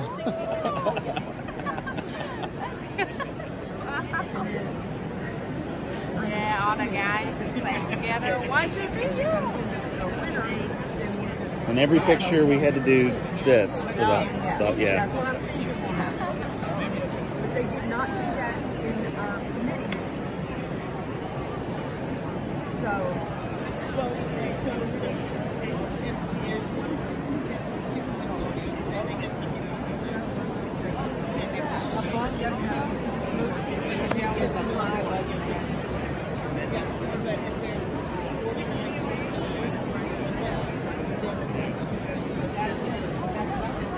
that is not the committee, which is what I call this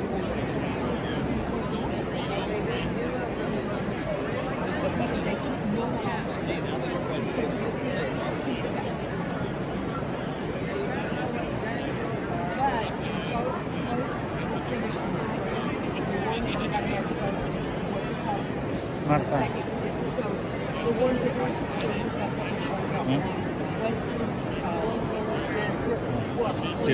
Mándale.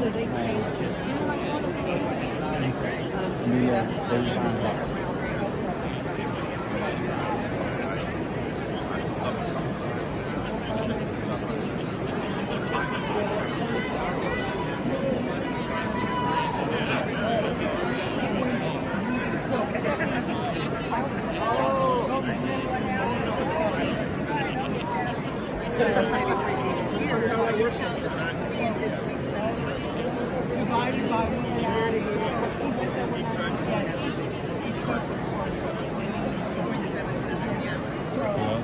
so that's how many votes you got. That's how many you got. Yep. these numbers is on, if you have an iPhone, you have it.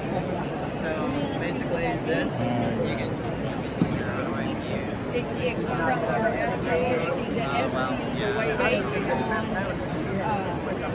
Yeah, it is. So here it's, oh yeah, and thank God. You want, let me see, how do I do it? I don't know enough about it, but I do how to get it.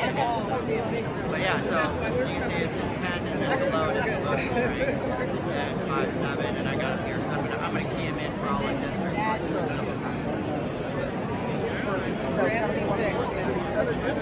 You got like 11 that's in front of us. For SB6, so they have to do it. Yeah, you know, I think you're right. What a mess. Republican, period, yeah. Overall.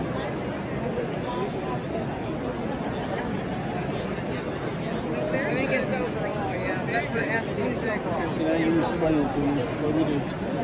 Well, we got 10 Abraham, 7 Weston, and 5 Dana. But they're thinking that that's all the voting we do here right now. That when it goes to if there's not a super majority, then it'll be a runoff between the top two. Oh, that's because we got to take ours with everybody else. Because there may be others that are paying on the high. And the thing is, friendships, that you have. No. Martha, which is why you're part of his what? What? About the weighted vote?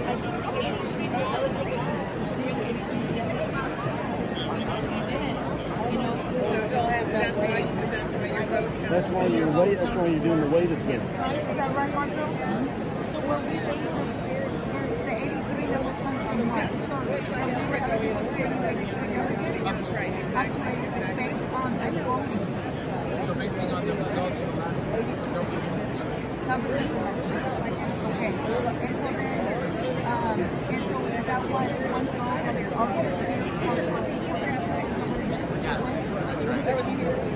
He said based on the governor's last record. So that's what it says. Not the primaries. Not the primaries.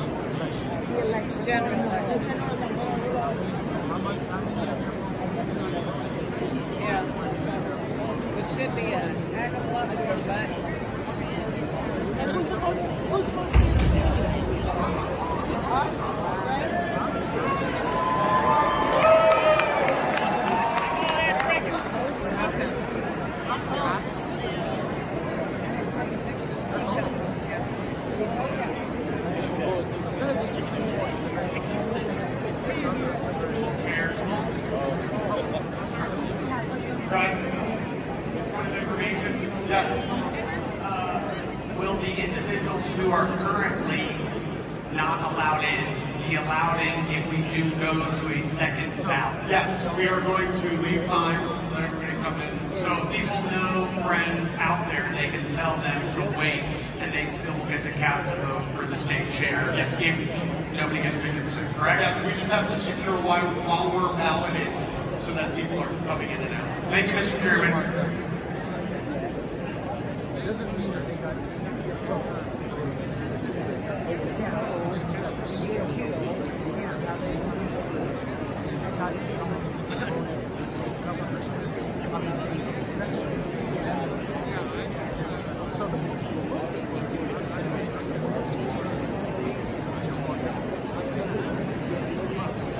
Hey, my man.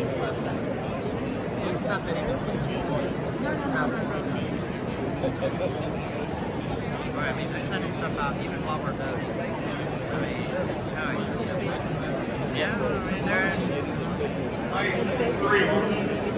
Mr. Chairman, am I to understand that you just said that we would open the doors after this round of balloting? And that would fundamentally change the nature of the votes? Number here. Yes.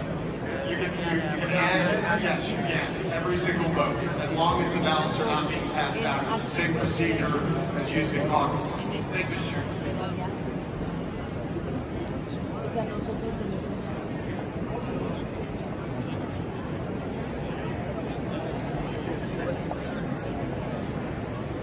I got one.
Oh, the LCR. Oh, that's.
Caucus chairs only. How many are not done? Call out.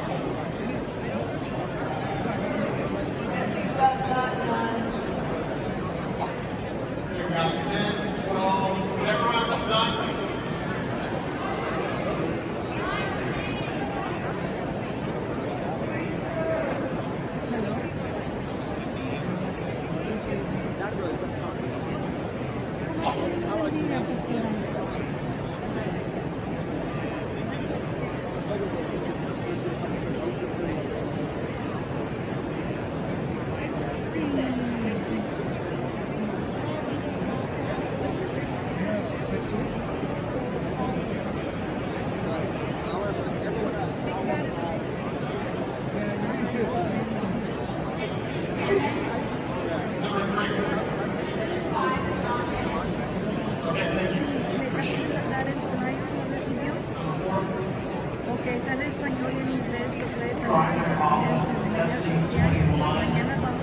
Exactly how does the caucus chair report the results to Here's what we're going to do. Here's what we're going to do momentarily. We're going to call out caucuses line people up with the parliamentarians and everybody in their section lined up. We're going to call them and we're going to do roll. Sir, Chairman, Yes. Thank you. Thank you.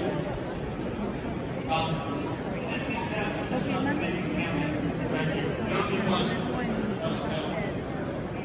Muchas gracias. Muchas gracias. Bendiciones. La miro mañana.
Mr. Chairman, SD 16 is still counting.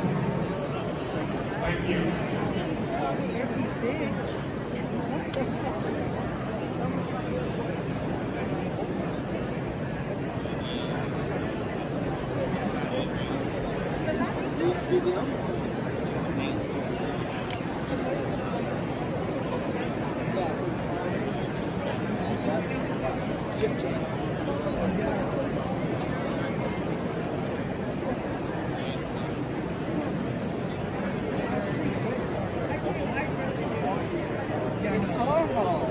Okay, SD caucus chairs.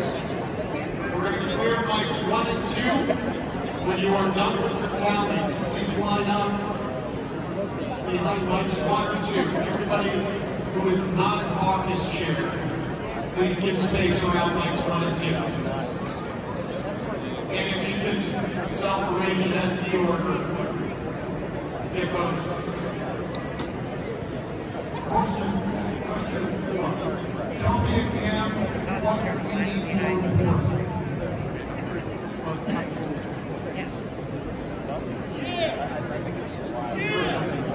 When we call your SD, you should say the candidate's name, the number to 2 decimal places, and then move on to the next candidate, 2 decimal places, and so on.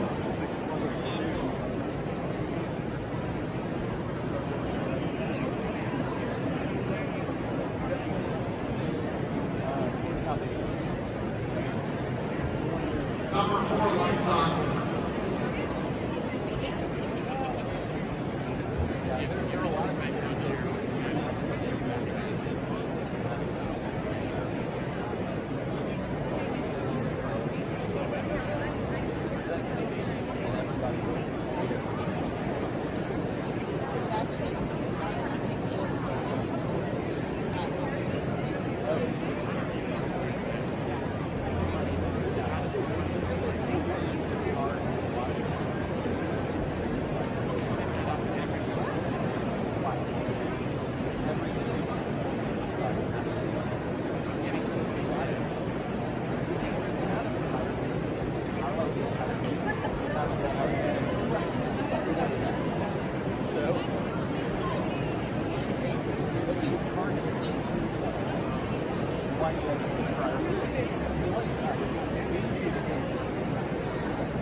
Number 3, Point of information. please state your point of information. Yes, Mark Lecca of SD5. Are the votes as they are recorded, are they going to be posted visually on the screen? Can it be done? Yes, there will be.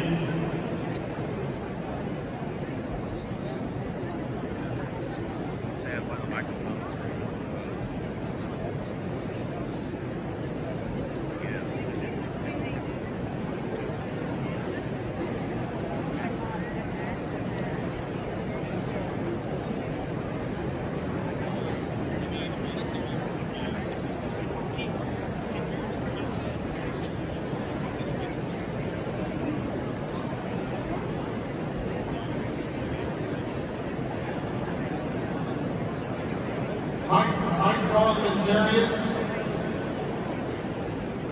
when you have people lined up to report their votes, turn on a green light for me.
We have SDs lined up. What we're going to do is Virgil's going to call from the mic.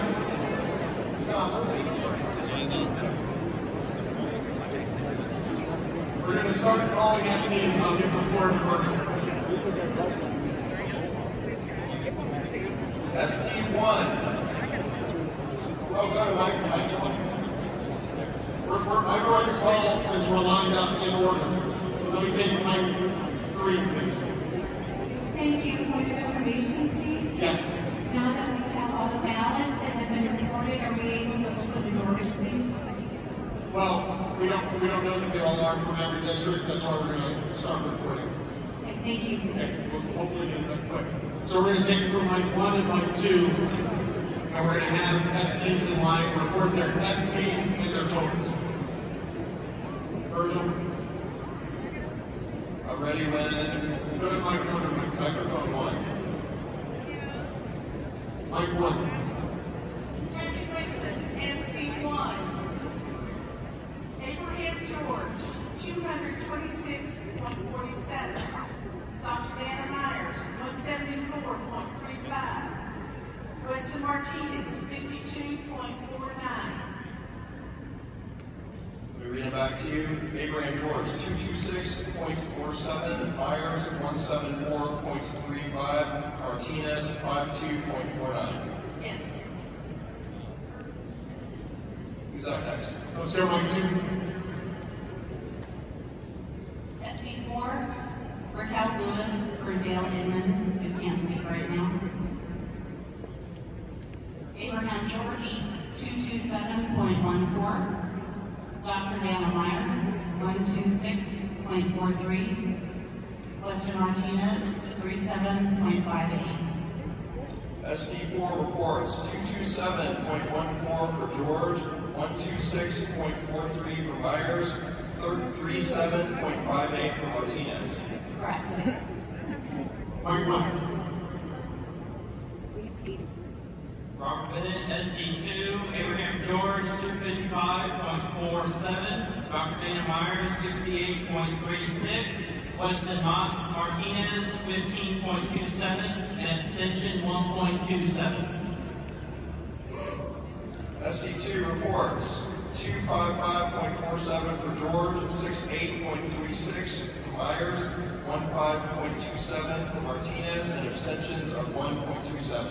Yes, sir. Mic 2. James Montrock for Senate District 7. Abraham George, 198.64. Dana Myers, 81.04.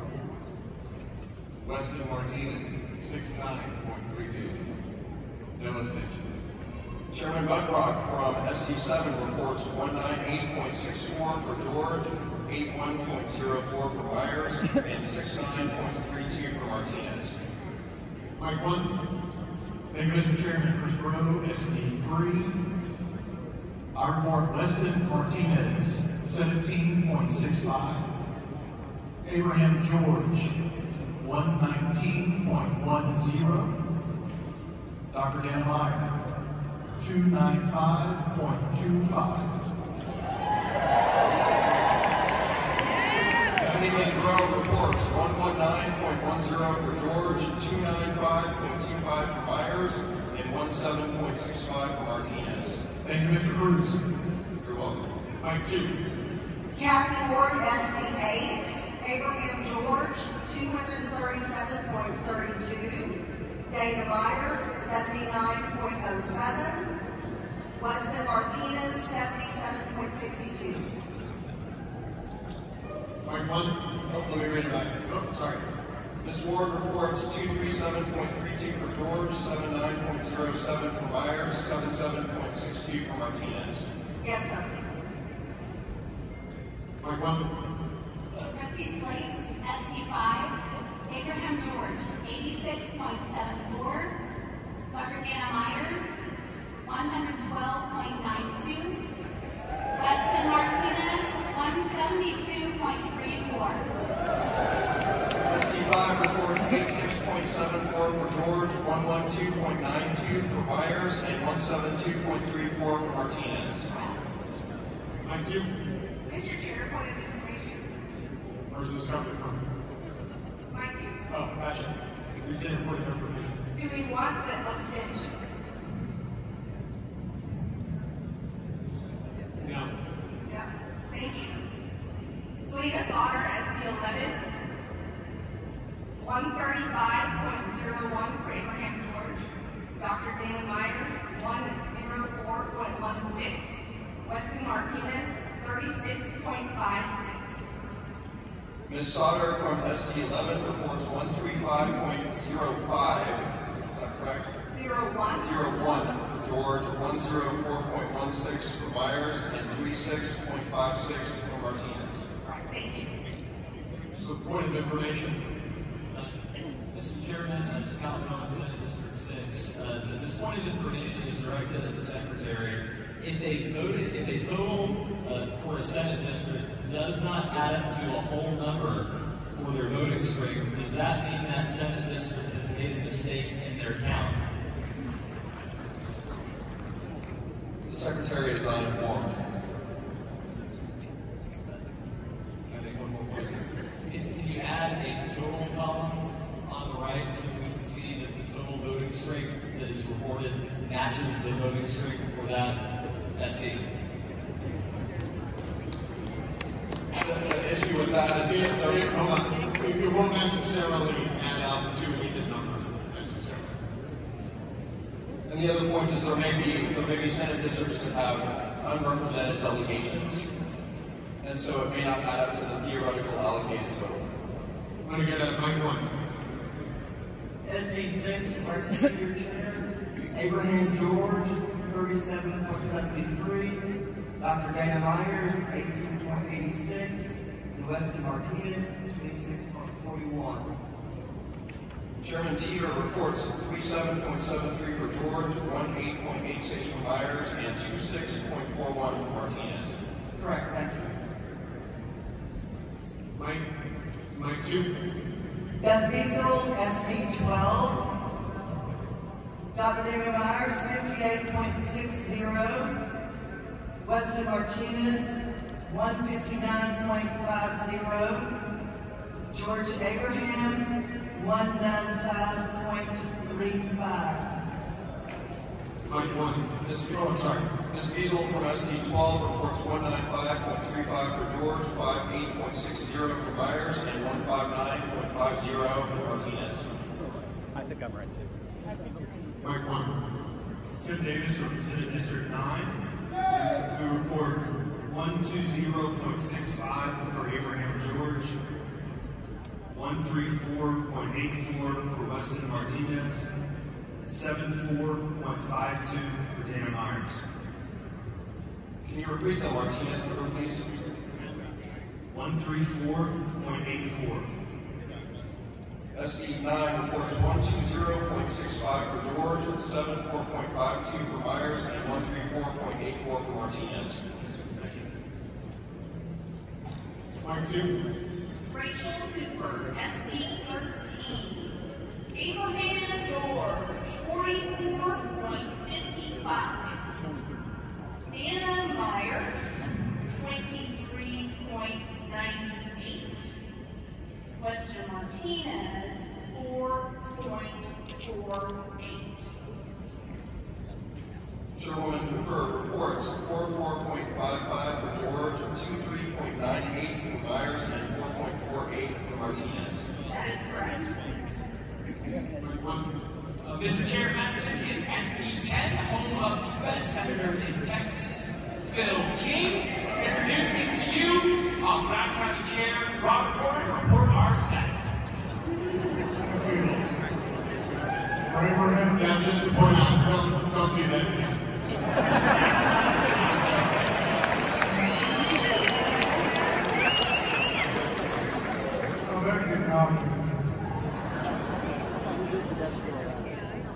SD 10, Abraham George, 219.63. Dr. Dana Myers, 54.72. Weston Martinez, 44.65. The duo from SD10 reports 219.63 for George, 54.72 for Myers, and 44.65 for Martinez. Correct. Mike 2. Group assessments from SB 15. George, 18.22. Myers, 141.69. Martinez, 8.09. Chairman, SD Texas from the best SD in Texas reports 18.22 for George, 141.69 for Myers, and 8.09 for Martinez. Yes. Mike 1. SD 14, Mary Heffernan. Abraham George, 43.65. Dana Myers, 76.38. Weston Martinez, 38.97.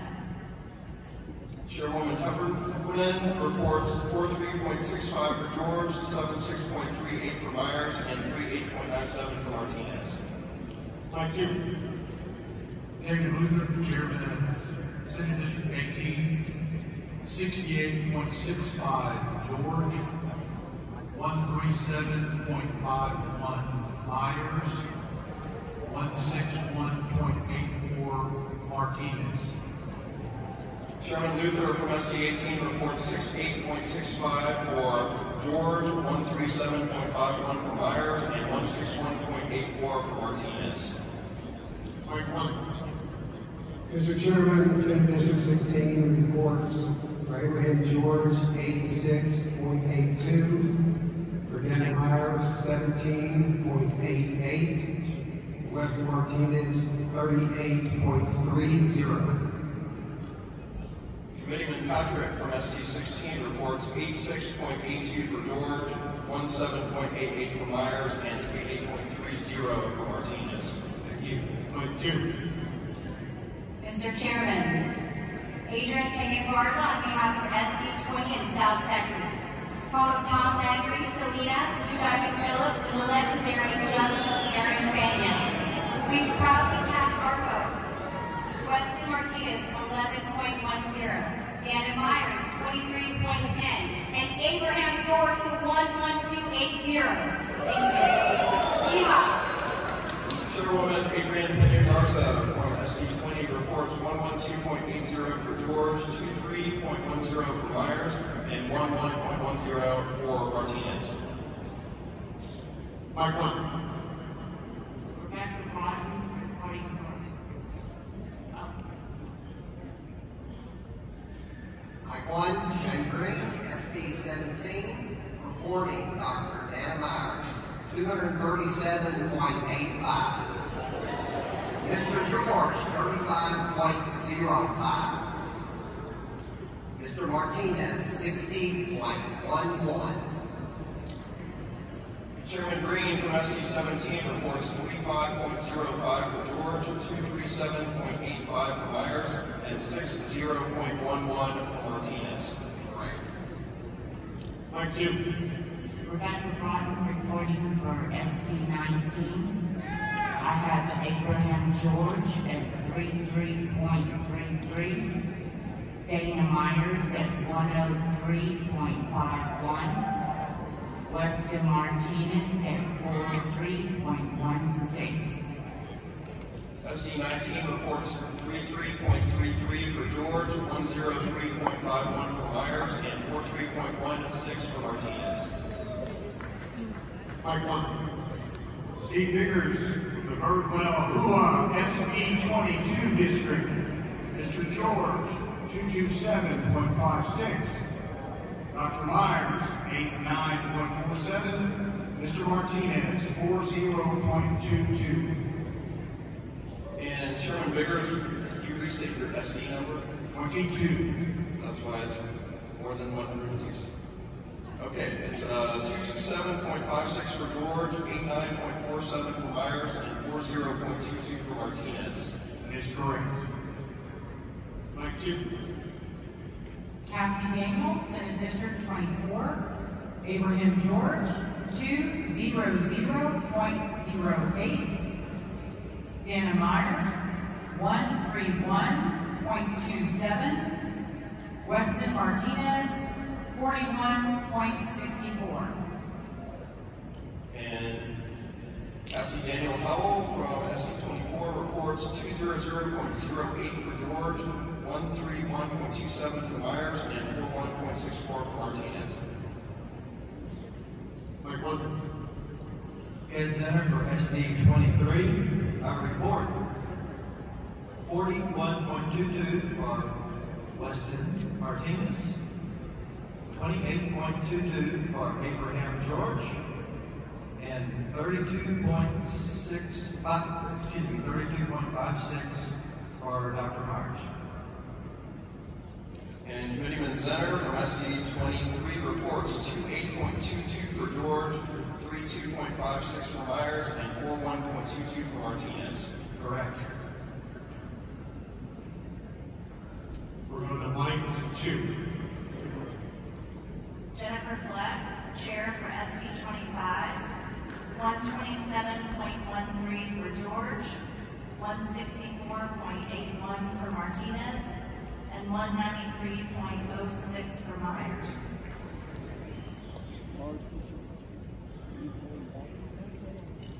SD 25 reports 127.13 for George, 193.06 for Myers, and 164.81 for Martinez. Is that correct? Correct. And I would advise the remaining, if you could go George, Myers, Martinez, that helps us a lot.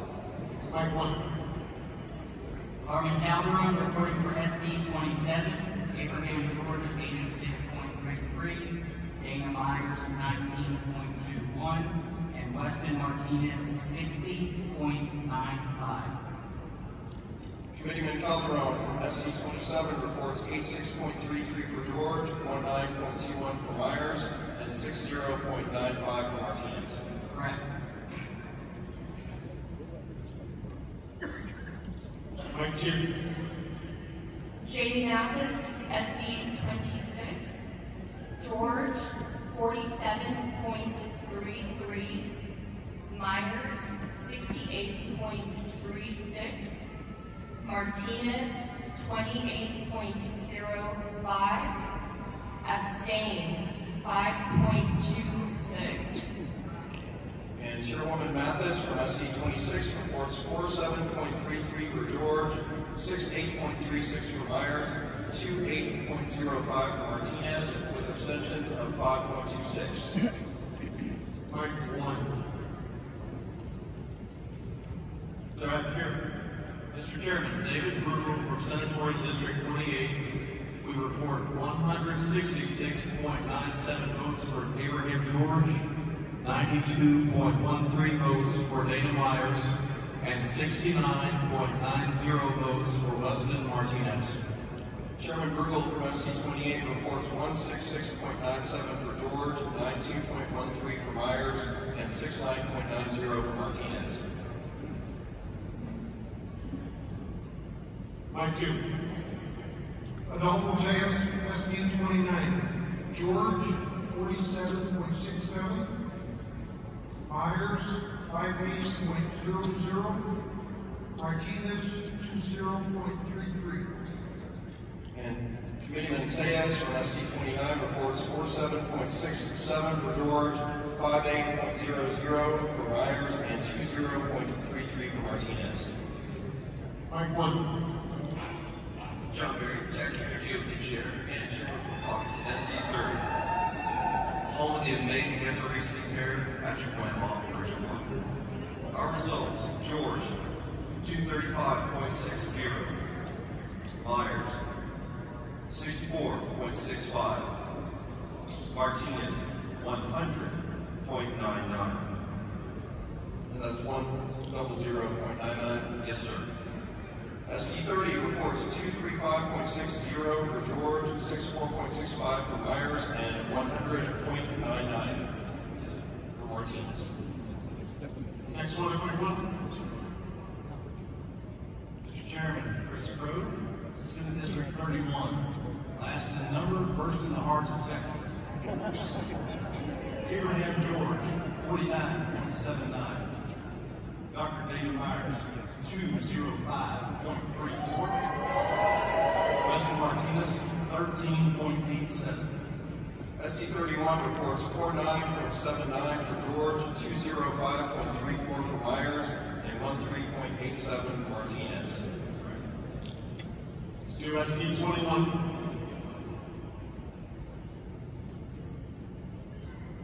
We have SD 21.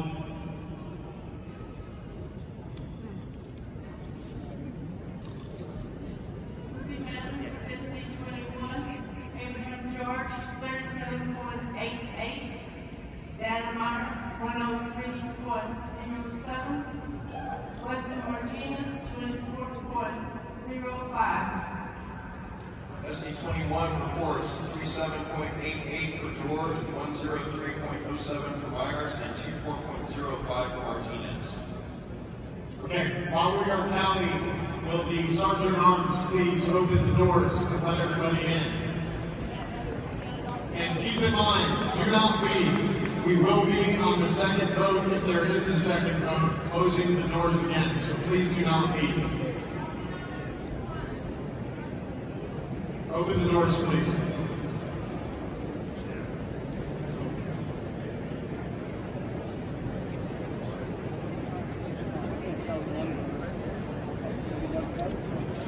Remember, that's why we have bathrooms in the hall here. Don't leave.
We have the results. The total number of weighted votes cast was 8,640.49. That was 3,756.88 for George, 3,067.30 for Dana Myers, and 1,816.31 for Weston Martinez. We will now have a runoff between the top two vote getters, Abraham George and Dana Myers.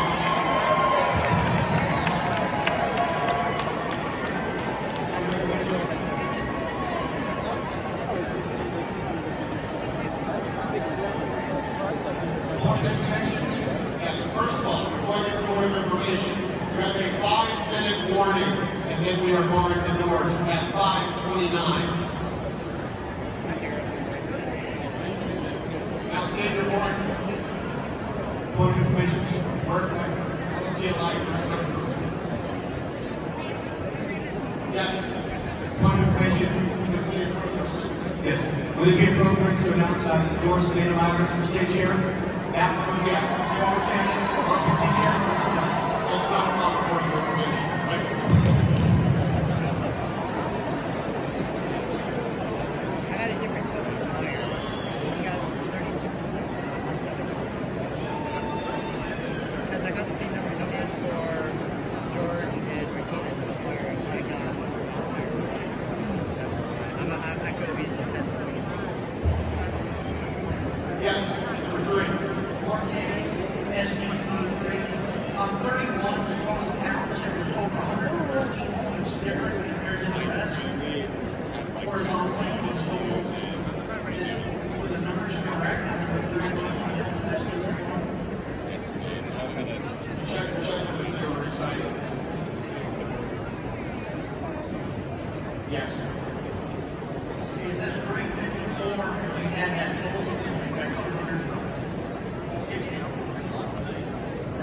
members, that total is if you were in 100% full strength. So if you have a county missing, then that amount that is missing, that delegation is not on that total. We have no way to know who is actually here in your SDs. That's for you to decide. So that total that's on the left column is if you are 100% full strength.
Those who have been barred and your plug this chair should be released.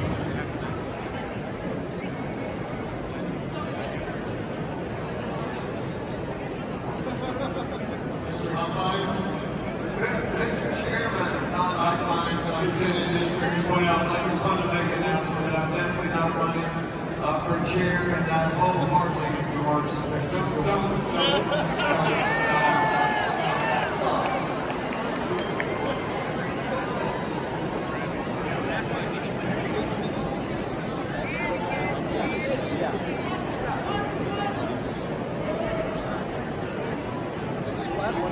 Stop.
Marco!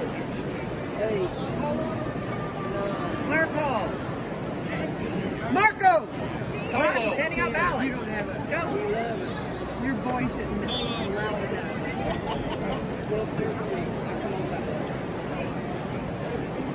He's coming around to you.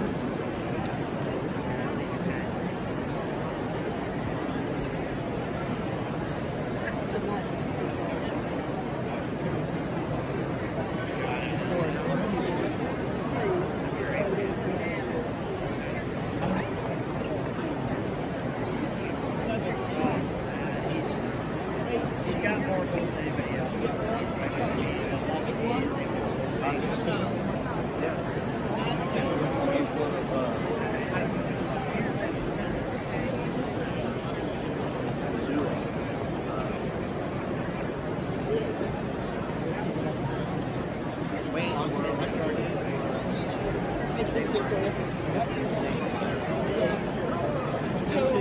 Sorry, I didn't should have done that.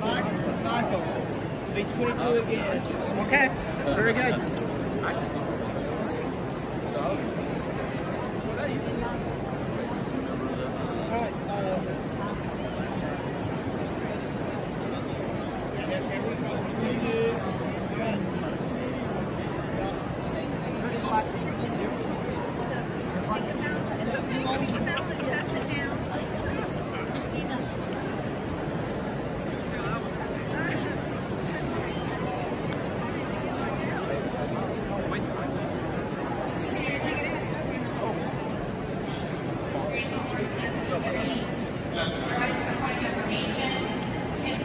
Can we advise about the campaigning activity that's happening amongst the aisles? We're confusing people who are out of their delegations. Is that allowed at this time? Please show your delegations. You can't be running for a vote in the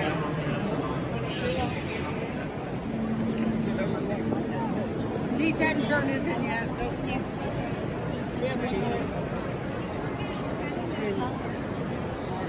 Here's Marcos.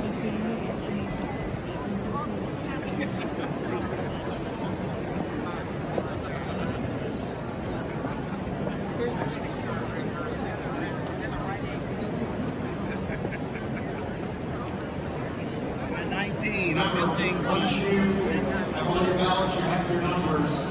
Come up to the 2 mics and come up after turn the light on. Y'all voted? Report the numbers. We're 19 on it. 21. Need one more.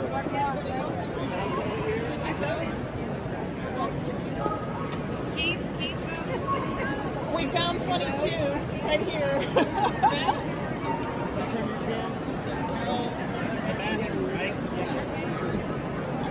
Hey, Rex, how long do you want me to wait on the bathroom? They've closed the doors. Okay, I'm going. Who's telling with me?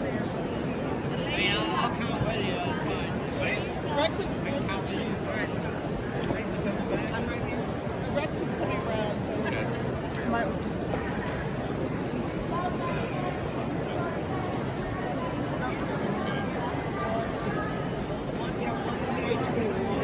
She's on 21. She has one to the bathroom.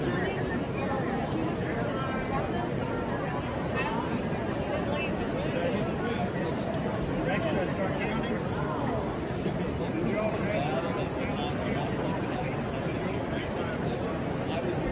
Hey. What? Bathroom lady. Yeah, he voted. Keith voted.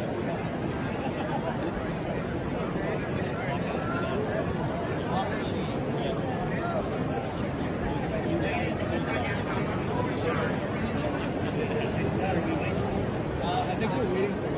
The good thing, Scott, is nobody represents you. Yeah. I want to make sure that. Mr. Chairman, Jim Nicholas, I think I just heard you say that you're going to let the first SE that finishes counting his votes tell you what they are for all of the SEs that finish counting their votes. Now we said line up, turn on the light. Turn on the light and start lining up when you're done. And when there's a four of SDs, you can start calling. Well, shouldn't all of them be lined up before we start? That's why you don't tell how many other people are. That's why you don't tell the East Coast votes at 7 o'clock Eastern. Because California still hasn't voted yet. Okay, thank you. We're not in California.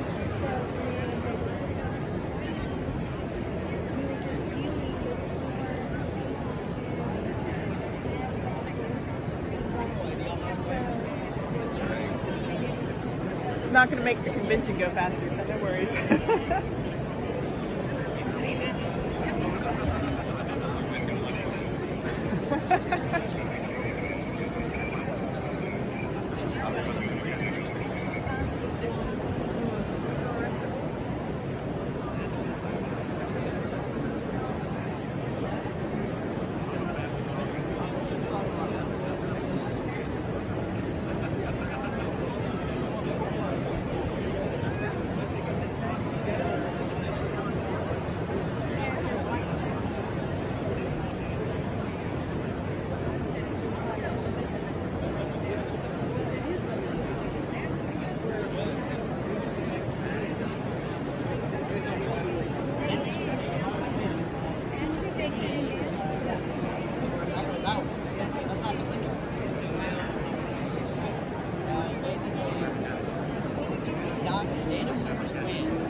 So I think then it's an open contest, I guess, which could be, I don't know how that's going to be. I don't know what happens. What does happen? Native American fans. That's what happens. That's going to see that's what happens. And then that's going to be, that how many guys have already got that percentage? The first going to still be 22. Okay, very good. Ready? Yeah. Ready? Go. Martinez, Spoil. Sandy Myers.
George, 9 Dana.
not. There are. Yes, sir.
NESD's not collected ballots yet.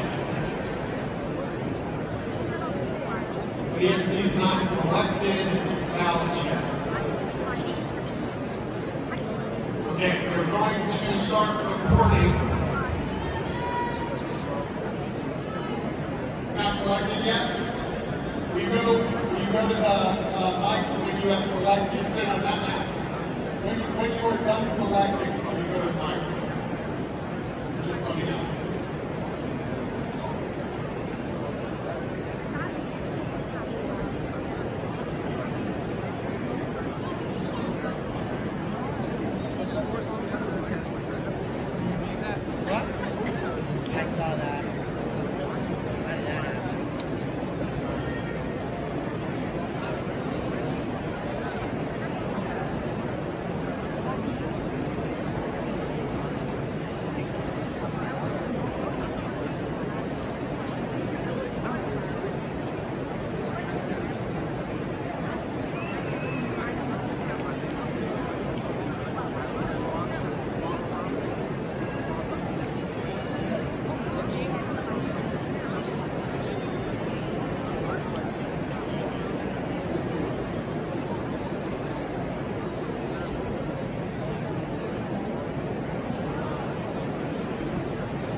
For Senate District 9, we report 166.63 for George, 163.37 for Myers. Thank you. Senate District 9 reports 166.63 for George and 163.37 for Myers. And the Secretary advises anyone reporting totals please to go in the order George and then Myers, and to say the candidate's name before the number. Thank you. Thank you. SD4, Abraham George, 244.75. Dana Myers, 146.89. Thank you. SD4, 244.75 George, 146.89 Myers. Mike 1. SD23, we have 51.92 for George, and we have 50.08 for Myers. SD23 reports 51.92 for George, 50.08 for Myers. Correct. Mike 2. Abraham George, 63.35. Dan Myers, 101.65. SD21 reports 63.35 for George, 101.65 for Myers. Mike 1. SD1 reports for George, 269.01. For Myers, 191.99. SD1 reports 269.01 for George, 191.99 for Myers. Mike 2. Senatorial District 8 reports 255.92 for Abraham George, 138.08 for Dave Myers. Senate District 8 reports 255.92 for George, 138.08 for Myers. Yes, sir. Mike 1. Senate District 6 reports 49.05 George, 33.95 Myers. Chairman Teeter, SD6 reports 49.05 for George, 33.95 for Myers. Correct. Mike 2. SD11 for George, 162.85. For Myers, 129.64. Chairwoman Sauter, SD11 reports 162.85 for George, 129.65 for Myers. 6-4. Thank you very much. Thank you. Mike 1. Carmen Calderon reporting for SD 27, George 117.07, Myers 55.30. Chairman Calderon, SD27 reports 117.07 for George, 55.30 for Myers. Mike 2. SD12 for Abraham George, 289.90. For Dana Myers, 123.60. SD12 reports 289.90 for George, 123.60 for Myers. 1. Mike 1. SD16, reporting for Abraham George, 109.84, and Meyer, 31.09. Committeeman Patrick, SD16 reports 109.84 for George, 31.09 for Myers. Mike 2. Rachel Gifford, SD13. Abraham George, 45.33. Dana Meyer, 27.67.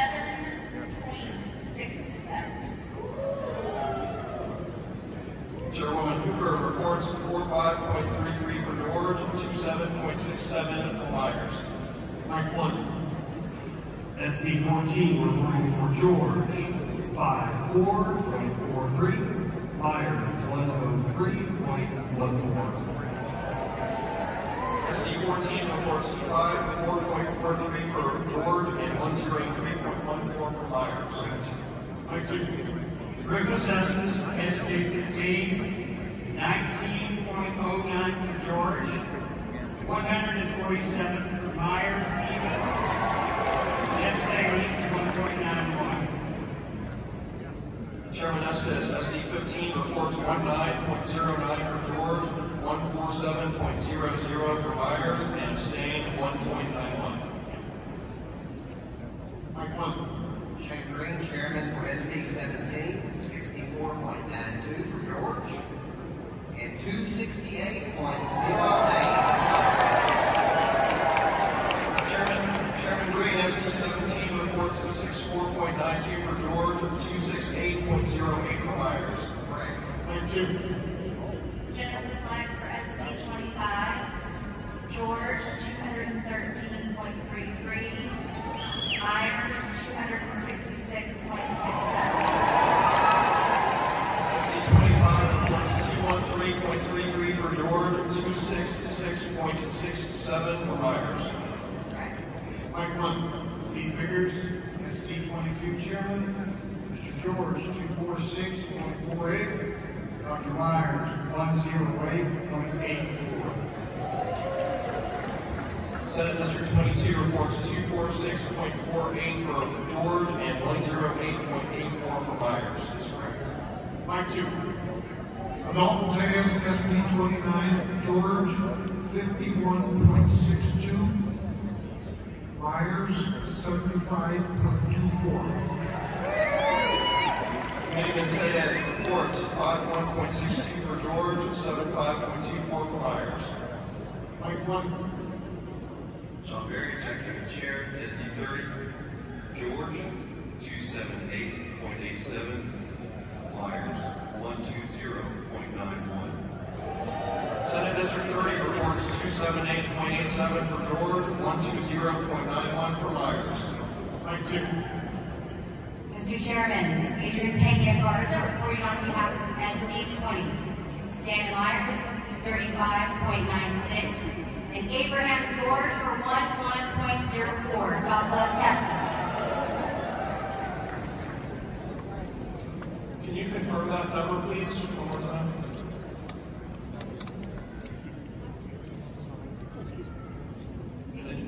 Okay. Give George Myers order, please.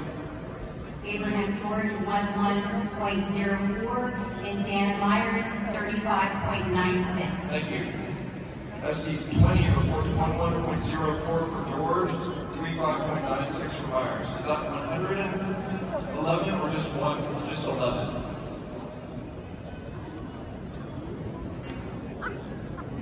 I can't see you, so I'm not making you do that on purpose.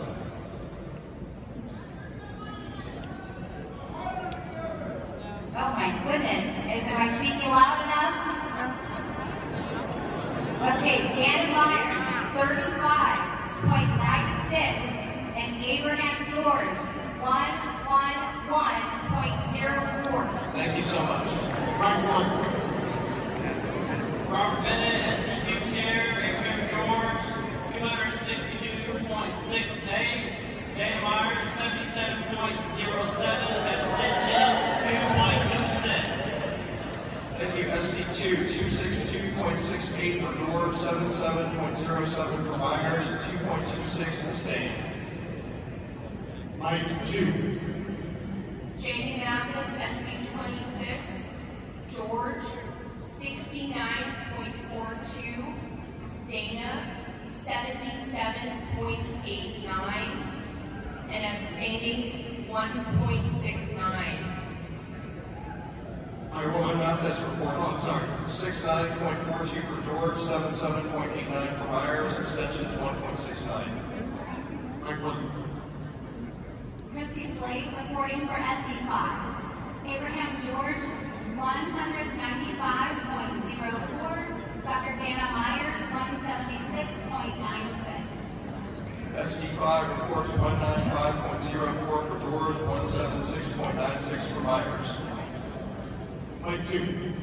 SD24, Cassie Daniel, Abraham George, 213.83. Dana Myers, 156.97. Abstentions? 2.20. Chairwoman Daniel reports 213.83 for George, 156.97 for Myers, and 2.20 abstentions. Correct. Mike 1. Mr. Chairman, David Brugel from Senatorial District 28, home district of legendary parliamentarian Steve Evans. We report 194.55 votes for Abraham George and 134.45 votes for Dana Myers. SD 28 reports 194.55 for George, 134.45 for Myers. Mike 2. Rebecca Broughton reporting for SD 19. Abraham George, 62.52. Dana Myers, 117.48. SD 19 reports 62.52 for George, 117.48 for Myers. Mike 1. Robert Porter reporting for SD 10. Abraham George, 243.59. Dana Myers, 75.41. SD 10 reports 243.59 for George and 75.41 for Myers. Mike 2. SD 7, James Buncroft, reports 233.35 for Abraham George. For Dana Myers, 109.13. Chairman Buncroft, I'm sorry. We had 6.53 in the abstaining column. Chairman Buncroft reports 233.35 for George, 109.13 for Myers, abstain 6.53. Got Mike 1. Mr. Chairman, Chris Crowe, Senate District 31, for Abraham George, 52.65. For Dr. Dana Myers, 216.35. David Crowe reports 52.65 for George, 216.35 for Myers from SD 3. That's SD 31. SD 31. Mike 1.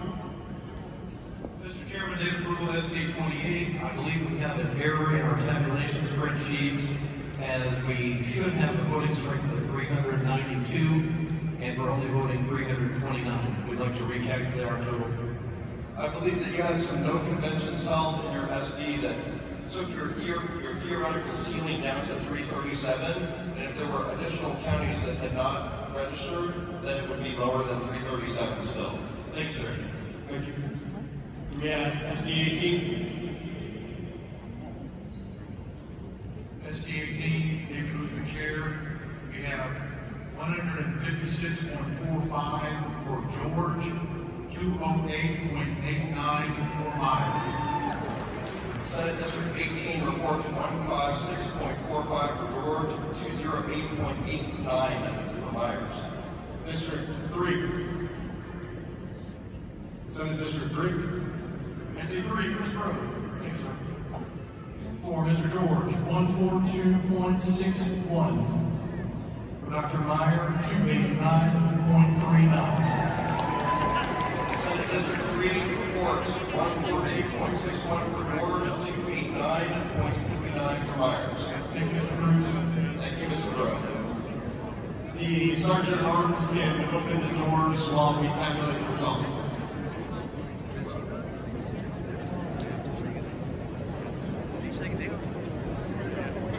Mr. Chair,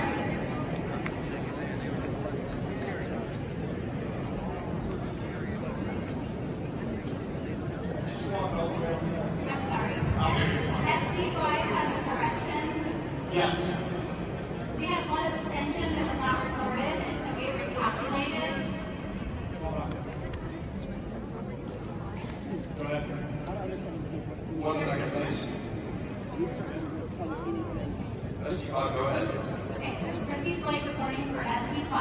Abraham George, 194.57. Dr. Dana Myers, 175.87. Thank you. And to read back, 194.57 for George, 175.87 for Myers. Oh yeah.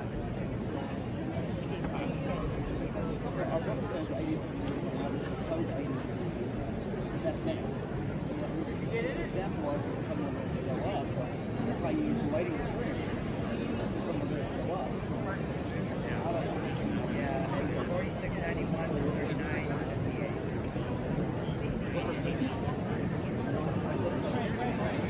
Done yet.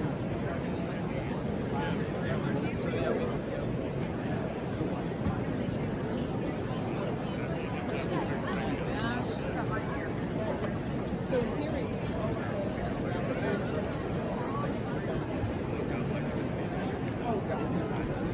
I don't know what the wet mount is, whatever it is,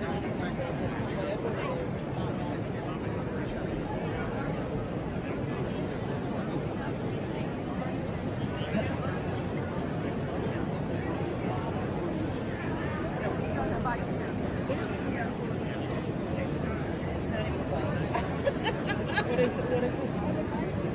It's a 54 to 45 spread. 600? 46.91 to 39. Okay.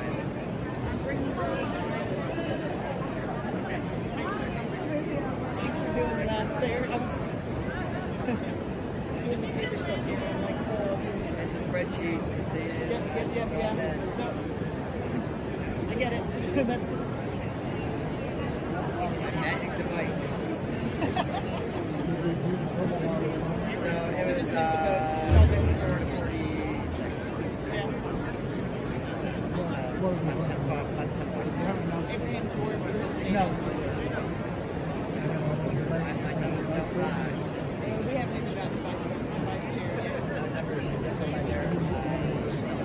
They're wrapping up before the chair.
The weight results are as follows.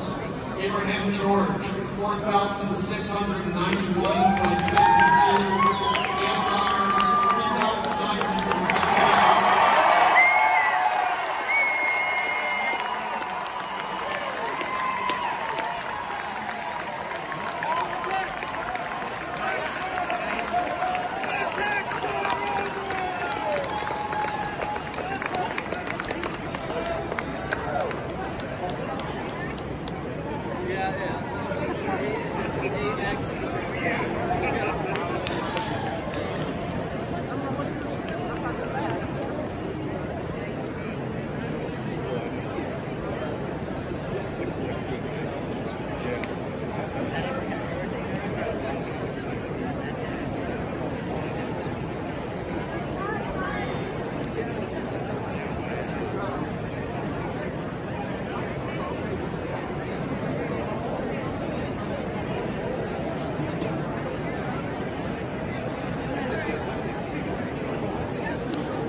Okay, delegates, here's what I'm going to do. I'm going to take, because we have a hard stop at 6:45, we don't have time for another ballot. going to take nominations for vice chair. Then we are going to stand at ease until 9 o'clock. We're going to reconvene, and we need to get a quorum. Because if we don't have a quorum, we do not have a vice chair or a platform. So, oh crap.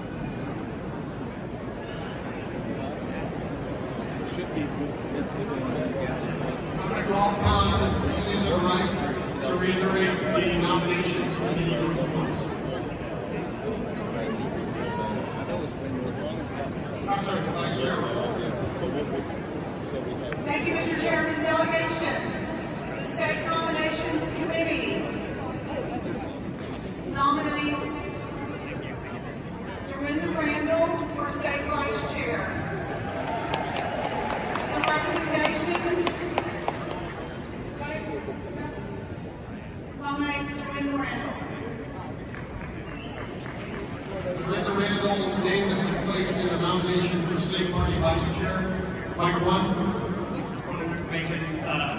Mr. Chairman, CSSD 26. Quick question. So, you just said if there's going to be an election for vice chair, then we have to adjourn. But if there aren't other people nominated, then we would just have one person that the State Nominations Committee selected. Our vice chair would be set, and then we would go at that. Is that correct? If there are no other nominations for vice chair, we do not have to have an election for vice chair. What else? What other business does this convention have to conduct after 9? Just the convention. I'm sorry, just the platform. Okay. The convention too. No platform. Special. Mike 1. Okay. Thank you. Are there any other nominations?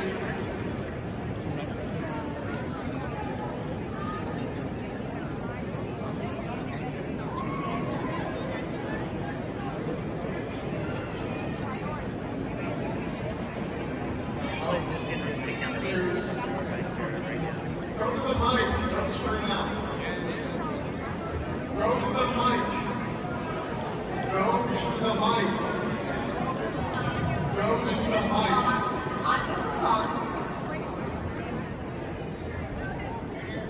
Right here. Number 4. Hello? Okay, Kathy Rogers, SD 11. Could you please give us the numbers so we can know who is available to nominate? Dorinda Randall, 14. Johnson, 7. Heisler, 3. Okay, I'd like to place in nomination Rachel Heisler. Okay, I'm sorry. Rachel conceded. I withdraw the nomination.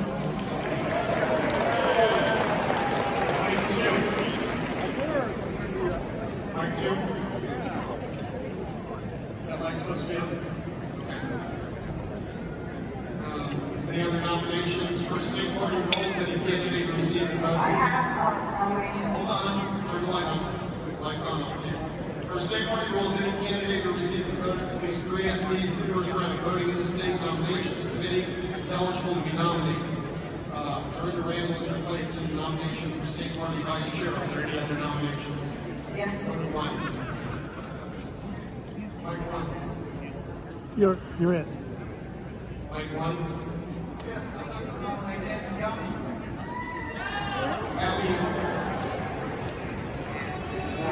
Abby Johnson is the nominee.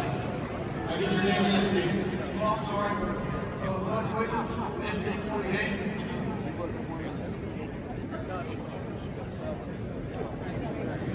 Is that like supposed to be on Jim? There's no other person eligible. Other than Heisler and Abby Johnson. Mike 2. Mike 2. Okay. Mike 1.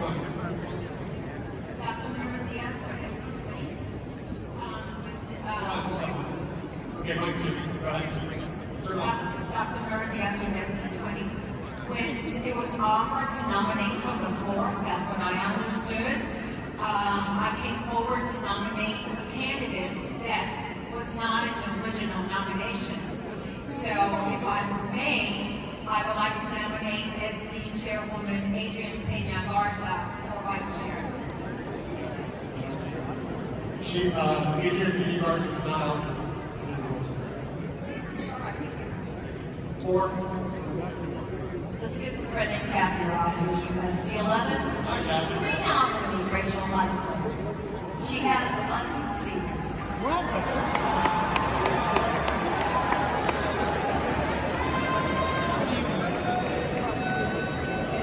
Rachel Eisler has been nominated. There being no further.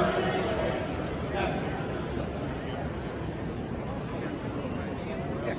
Rachel Mike two, sorry. Mike two, Rachel, go ahead. Yes. Rachel Eisler, SD4, Chambers County. I will honor the vote of the delegates and concede to Dorinda Randall because I respect her time and I want to honor the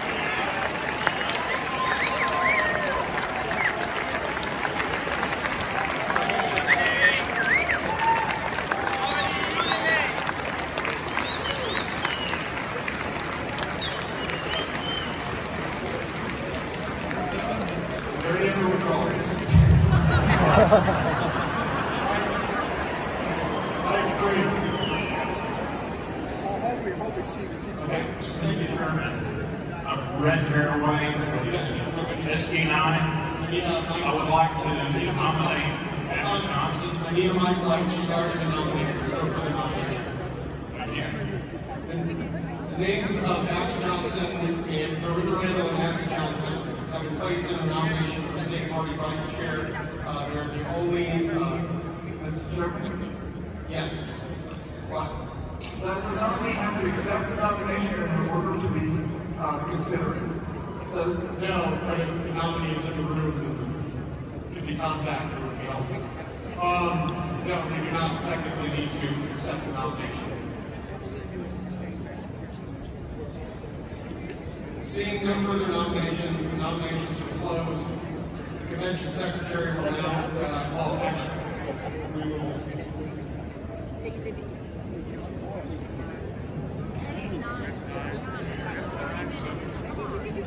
Okay, so here's what we are doing now. We are going to stand at ease and go to the gala, go to dinner. We are going to come back here at 9 o'clock. We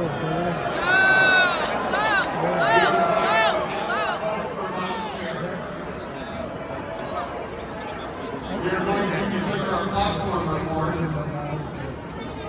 and then we're going to have our plank voting with the schedule. So we are standing at ease until 9 o'clock.